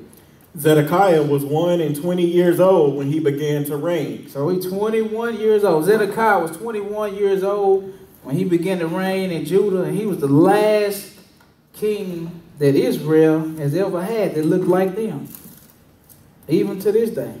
Go ahead. And reigned 11 years in Jerusalem. So he reigned 11 years in Jerusalem. Go ahead. So they still in the land, right? Go ahead. And he did that which was evil in the sight of the Lord his God, and humbled not himself before Jeremiah the prophet, speaking from the mouth of the Lord. Right, because Jeremiah, the Lord sent Jeremiah in there to warn him. All right, go ahead. And he also rebelled against King Nebuchadnezzar, who had made him swear by God, but he stiffened his neck and hardened his heart from turning unto the Lord God of Israel. There we go again. He made him swear by God. So he really was bound to that word, but he broke it. So that was the final straw. The Lord sent him, it's over with that. I said I can't do nothing with you. So guess what I'm going to do? Go ahead. Moreover, all the chief of the priests and the people transgressed very much after all the abominations of the heathen. So the whole land is polluted. All right, so the Lord ain't finna have you. You done. Go ahead. And polluted the house of the Lord, which he had hallowed in Jerusalem. Yes. And the Lord God of their fathers sent to them by his messengers, rising up betimes and sending, because he had compassion on his people and on his dwelling place. Right. That's the only reason he was bearing with them that long, because he had compassion on his people and on his dwelling place. But go ahead. But they mocked the messengers of God. All the time. They thought it was a joke. It's funny. It's a game. Ain't nothing gonna happen. Nothing ain't happened yet. That's the attitude. Go ahead. And despised his words and misused his prophets until the wrath of the Lord arose against his people till there was no remedy. Right. Ain't no hope for you now. Go ahead. Therefore he brought upon them the king of the Chaldees, who slew their young men with the sword in the house of their sanctuary. So that's Nebuchadnezzar. He brought Nebuchadnezzar, the king of the Chaldeans, or the king of the Babylon. He brought him upon him.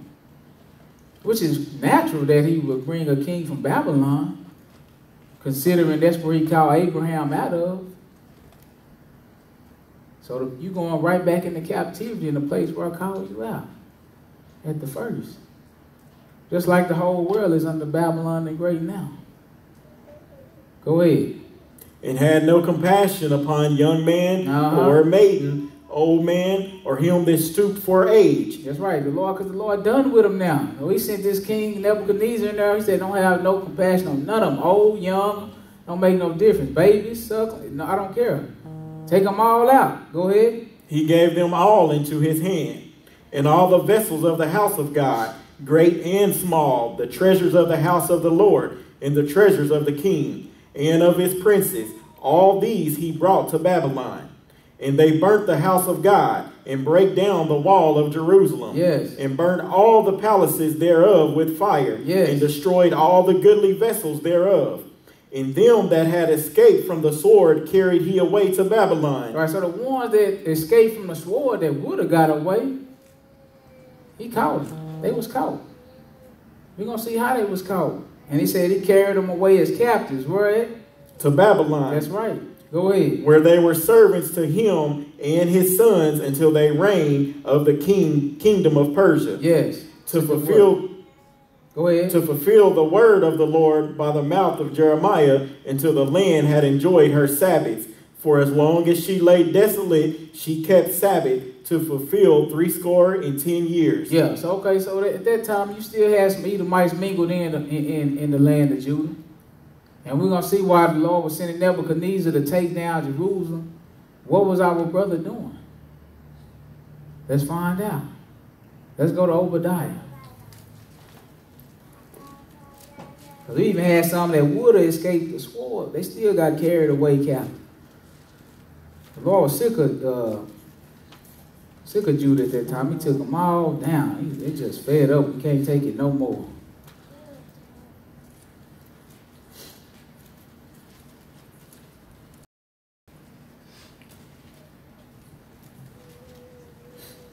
Let's pick me up at verse 1. Go ahead. The vision. Excuse me. The vision of Obadiah. Thus saith the Lord God concerning Edom. Concerning who? Edom. So that's what we talking about. Israel. I mean Esau, right? Go ahead. We have heard a rumor from the Lord. And an ambassador is sent. King of the Chaldeans, one of the heathen nations. Go ahead. Arise ye, and let us rise up against her in battle. Behold, I have made thee small among the heathen. Thou art greatly despised. The pride of thine heart have deceived thee, thou that dwellest in the clefts of the rock. Oh, even in high places. But drop down, I don't want all that. Pick me up at verse 10. For thy violence against thy brother Jacob, shame shall cover thee. Yes. And thou shalt be cut off forever. All right, we're going to see what kind of violence he had against his brother. Go ahead. In the day that thou stoodest on the other side, in the day that the strangers carried away captives his forces, and foreigners entered into his gates. That's Nebuchadnezzar coming into Jerusalem. Because we read about him carrying all the vessels and stuff for the temple away. Right? He was a foreigner. Once they came into the land to take it down, Edom was right there. And this is what they was doing. Go ahead. And cast lots upon Jerusalem, even thou wast as one of them. He was just like one of them. Go ahead. But thou shouldest not have looked on the day of thy brother, in the day that he became a stranger. Or the day he became a stranger, carried away captive into a strange land. He said you shouldn't have looked on him in the day of his calamity, the day he became a stranger. Go ahead. Neither shouldest thou have rejoiced over the children of Judah in the day of their destruction. So they was taking us down, and Esau was just rejoicing in that day. Go ahead. Neither shouldest thou have spoken proudly in the day of distress. That's why he said you shouldn't have spoken proudly against him in the day of distress. He rejoicing because he wants the land. He still feel like the birthright is his. The blessing is his. He wants that. That's why he rejoicing. If I get you out of here, then it's mine. Right? So why wouldn't he be happy? Go ahead. Thou shouldest not have entered into the gate of my people in the day of their calamity. Yeah, thou shouldest not have looked on their affliction in the day of their calamity, nor have laid hands on their substance go ahead and read. In the day of their calamity. So you even help lay hands on their substance. All of their riches and whatnot. Go ahead. Neither shouldest thou have stood in the crossway to cut off those of his that did escape. Neither shouldest thou have delivered up those of his that did remain in the day of distress. So you remember the ones we was reading about? They escaped the sword. They would have probably got away. He helped catch them. Here you go, right here. Right. You was just like Nebuchadnezzar and them come through taking them down. You was as one of them. And you did all this against your brother. See, you don't love your brother as yourself. This is why I have this issue with you. This is why I'm going to destroy you. This is why I hate you. Because you want to take his land. I gave it to him. Which you could have had it in the beginning if you wasn't wicked. Go ahead. 15. For the day of the Lord is near upon all the heathen. As thou hast done, it shall be done unto thee. So just like you did unto them, I'm going to do unto you. That's the law. That's the golden rule. Go ahead. Thy reward shall return upon thine own head. Exactly. Come on. For as ye have drunk upon my holy mountain, so shall all the heathen drink continually. Yeah, they shall drink, and they shall swallow down, and they shall be as though they had not been. That's right. Where is the Lord's holy mountain at? Jerusalem. Right, you done drunk up on my holy mountain. You done made sure my servants got out of there, and now you come and take it over. Go ahead. But upon Mount Zion shall be deliverance, and there shall be holiness, and the house of Jacob shall possess their possessions. That's right. That's when the Lord come back. The same as that parable where we read earlier about that star coming out of Jacob. He going to take them down once he come back. But go ahead. In the house of... Oh, my goodness.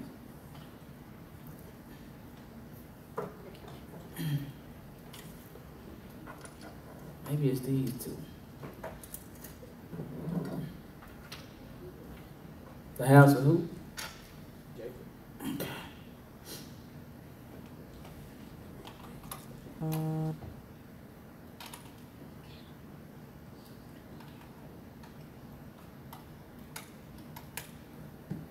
Go ahead. These are verse 18. Yes. In the house of Jacob shall be a fire, in the house of Joseph a flame, in the house of Esau for stubble, and they shall kindle in them and devour them, and there shall not be any remaining of the house of Esau, for the Lord hath spoken it. That's right. So let's go Psalms 83, because we just want to see how our brother was interacting with us once they came through and laid hold on everything we had.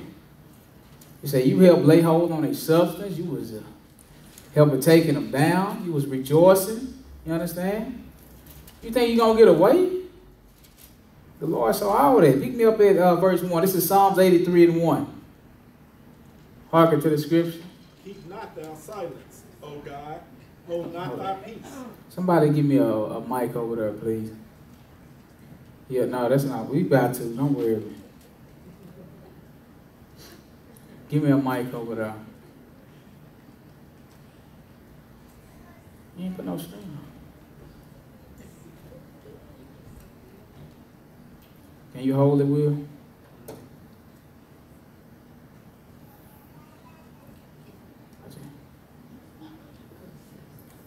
Okay, hold on. I got it now, baby.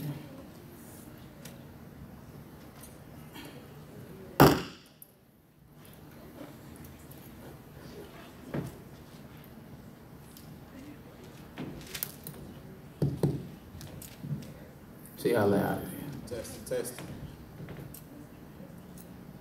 Testing. 1, 2, 3. Testing. 1, 2. Okay. Top of that verse again. Keep not thou silence, O God. Hold not thy peace, and be not still, O God. Why not? For lo, thine enemies make a tumult. They're making a great noise. Go ahead. They rejoicing against you. Go ahead. And they that hate thee have lifted up the head. Yes. They have taken crafty counsel against thy people. And consulted against thy hidden ones. Right. Who is this hidden one? That's the nation of Israel. Nobody even know. Israel don't even know who they Israel now. They hid so much so they think they other names. They think they're other nations. They think they Gentiles. All right, go ahead. They have said, what? Come, and let us cut them off from being a nation. Right. That the name of Israel may be no more in remembrance. This is what the Lord's enemies are saying. Go ahead. For they have consulted together with one consent. Right. They are confederate against thee. Everybody agree. All the enemies of the Lord agree. They agree to cut Israel off. Go ahead. The tabernacles of Edom. Who? The tabernacles of Edom. This on the top of the list. The tabernacles of Edom. The same one that was saying raise it, raise. The ones that was catching your people when they would have got away. Right, go ahead. And the Ishmaelites of Moab. Yes. And the Hagarenes. All of those always been the enemies of the Lord. Go ahead. Gebal and Ammon and Amalek. The Philistines with the inhabitants of Tyre. That's good. Drop down to verse 12. Go ahead. Who said, what they say? Let us take to ourselves the houses of God in possession. And that's what was happening when they came in. They took all his vessels. Everything out of the temple. Right? They took it all. Go ahead. Oh my God, make them like a wheel as the stubble before the wind. That's the same thing what he said he gonna do to Esau, right? Because of their perpetual hatred towards his brother. When we would have got away, they was helping the enemies, right? Psalms 137. Psalms 137.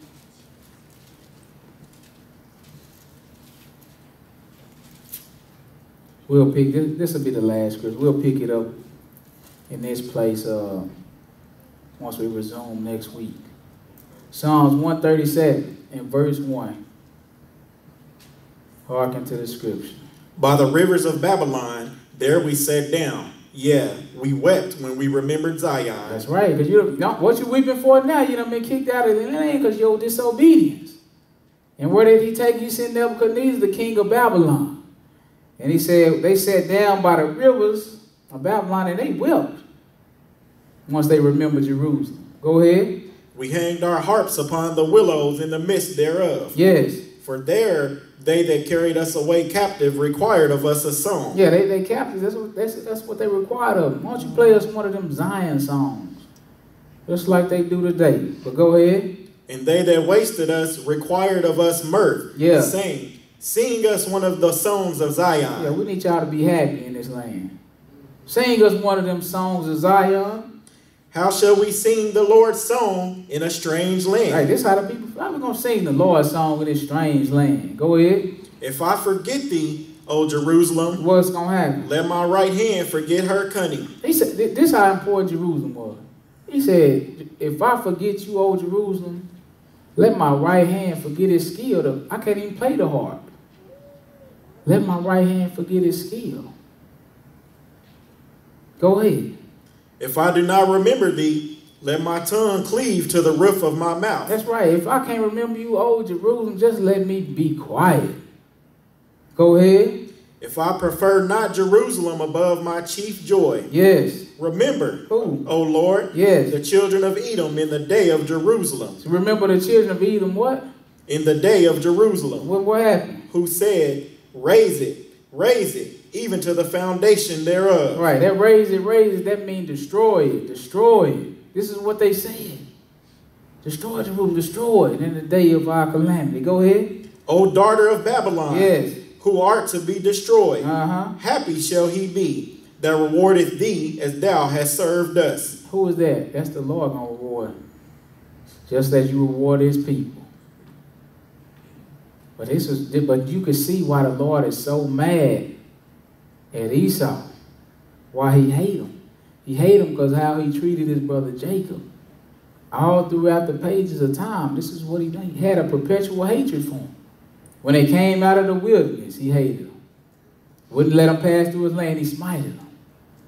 They had all those skirmishes and wars throughout the time where all the way up until Israel was kicked out of the land. And then once they was kicked out under Nebuchadnezzar, he helped them do it. So this is why, so instead of you fighting with your brother, right, against the enemy, even though he was going to take Israel down anyway, but you supposed to do what a brother supposed to do. Help your brother. So instead of you doing that, he said you became as one of them. This is why he said he hated them. Because he don't fulfill the law, which is, Christian, love thy brother as thyself. She always saying that's all I'll be teaching, so I had to, put her on the spot one time. All right? But that's the message of the book. So right now, we got Israel. We're going to pick it up right here. And when we come back next, we got Israel in the captivity under Nebuchadnezzar. So once we resume, we'll see that the Edomites was in the land. So much so that when the Romans took over, they made King Herod, which was an Edomite, king over Israel. All right? And then I'm going to show you this perpetual hatred. I got to do this now before I forget. Matthew 2 and verse 1. Just in case I forget, we'll be done got it in. Matthew 2 and 1. So this is when they came back from captivity or whatnot. You got an Edomite king over the children of Israel in the land of Judah. That's King Herod.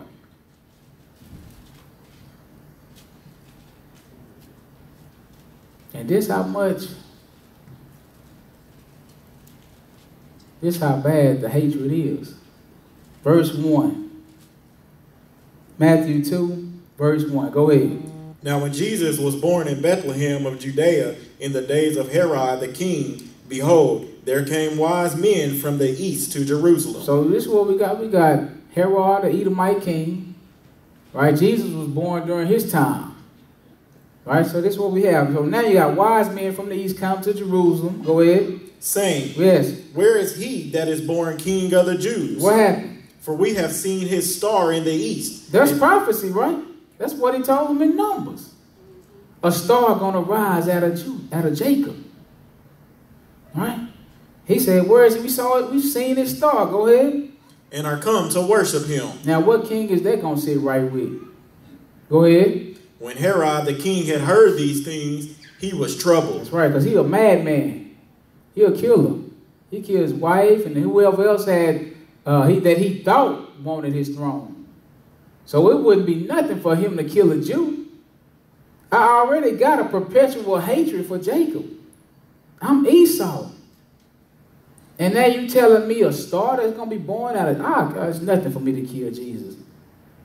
It would have been nothing for King Herod to kill him. But go ahead. And all Jerusalem with him. All Jerusalem is trouble because they know what kind of man Herod is. Go ahead. And when he had gathered all the chief priests and scribes of the people together, he demanded of them where Christ should be born. Right, and King Herod, remember, he's an Edomite, so he's still a black man, even though he looked like Brother Will. I have to get this in one more time before we get out of here. So even though he looked like Brother Will, so that's how you can tell the difference. How? Because he's Edom, Esau, meaning red. Even though they dwell together and they twins, right? I'm not saying he Esau, but he know what I'm saying, right? Go ahead. And when he had gathered... This is the best portrait we got. That's what I'm going to say. All right, go ahead. And when he had gathered all the chief priests and scribes of the people together... Yeah, we're going to run his lineage once he get out of here. I know you got a family tree t-shirt, a family reunion t-shirt with a tree on, family tree on it. But we're going to run his lineage. We just want to be sure, right? We need to know what we're dealing with because we see the hatred. We just want to, we just keeping all our eggs in one basket. We're going to make sure. Go ahead. He demanded of them where Christ should be born. Right, and what happened? And they said unto him, yes, in Bethlehem of Judea. How they know that? For thus it is written by the prophet. Yes. And thou, Bethlehem, in the land of Judah, art not the least among the princes of Judah. For out of thee shall come a governor. Or a leader, or a king, or a ruler. Same thing. This is what the prophecy was saying. Go ahead. That shall rule my people Israel. So the Edomite king going to have a problem with that. Go ahead. Then Herod, When he had privately called the wise men, inquired of them diligently what time the star appeared. And he sent them to Bethlehem and said, what? Go and search diligently for the young child. What happened? And when ye have found him, bring me word again, that I may come and worship him also. That's right. Remember, Esau have a strange form of worship. His worship is after a different manner than Jacob. Remember, he two different manners of people. His worship includes killing. He said, bring word that I may worship him, but go ahead. When they had heard the king, they departed. And lo, the star which they saw in the east went before them, till it came and stood over where the young child was. Drop down to verse 12.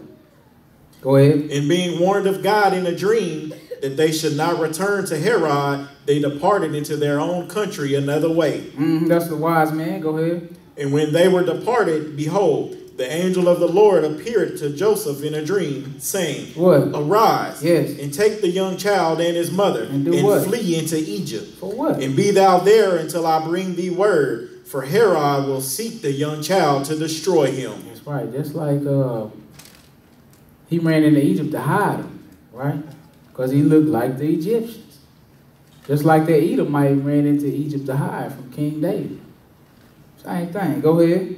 When he arose, he took the young child and his mother by night and departed into Egypt, and was there until the death of Herod. Right, so they was there that long till the death of Herod. Come on. That it might be fulfilled which was spoken of the Lord by the prophet, saying, What? Out of Egypt have I called my son. Then Herod, when he saw that he was mocked of the wise men, was exceeding wroth, and sent forth and slew all the children that were in Bethlehem and in all the coast thereof, from 2 years old and under, according to the time which he had diligently inquired of the wise men. So he still got that hatred. Esau got so much hatred, he killed all men, children 2 years old and under, just to try to kill Jesus. But what kind of, you a sick person if you killing 2-year-old babies, all of them you can find. That's hatred. And that's what kind of hatred Esau have for Jacob. He said he's going to kill him. Even so much so, he tried to kill the star that came out of Jacob, that was going to bless the whole world. He worked for the devil. You trying to kill the only way that the world can be blessed, and you trying to kill him. You work for Satan. That's why the Lord said he hate him. Jacob have I loved and Esau have I hated. So all we got some understanding on part 1. We'll resume with part 2. In Jesus' name, I thank you for your time. Amen. They clapping because it's over. Huh? They clapping because it's over. Yeah.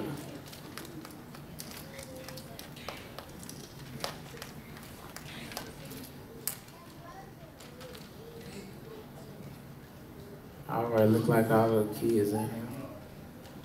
All right, don't forget, family, we got the feast coming up. Saturday, that's March 31st. And then we got that's the Feast of Unleavened, that's the Feast of Passover. And the next day is April 1st, we got the Feast of Unleavened Bread. We'll have that. And service start at 2 o'clock, 4300 Fair Park Boulevard. That's the pink building. All right, 4300 Fair Park Boulevard, Fort Worth, Texas. That's that pink building. You can't miss. Pink, peach, whatever. You know what I mean. All right. So the Passover will be here after the Sabbath lesson. We'll start the Passover at evening on that 14th day, and we'll go directly into the Feast of Unleavened Bread at that nightfall. So it's going to be boom, boom. Is that off? You can turn that off. Down. It's our business. We gave them that money. But anyway, we got March 24th, we got a baptism. Praise the Lord. So anybody else interested in being baptized, just come up afterwards and we'll see if we can make it happen. I'm going to put the feast menu once again on the paperwork. Let's start to take it a little more serious now, because time is approaching. So we want to kind of get it settled a little bit. Once again, don't forget we got the green monster. Let's slap 5 if we can, all right? That's the feast box. And we got choir practice, and time permit, we do the Q&A. So let's stand and face the roof, and we can close out and try to enjoy the rest of the Sabbath, Lord's will.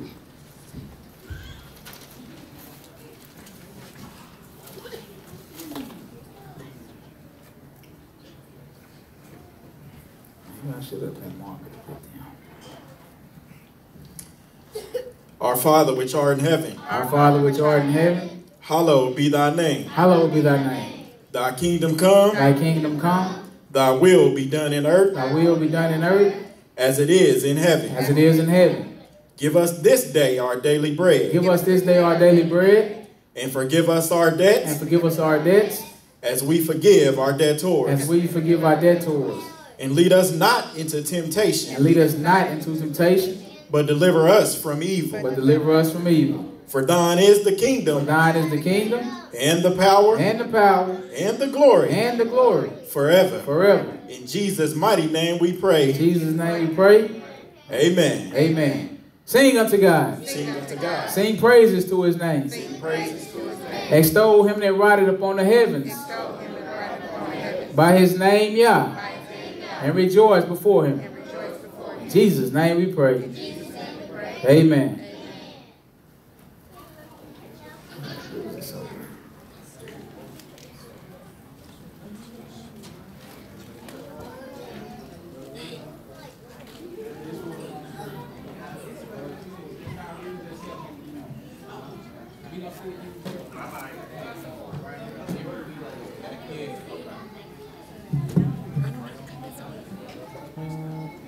It's YouTube.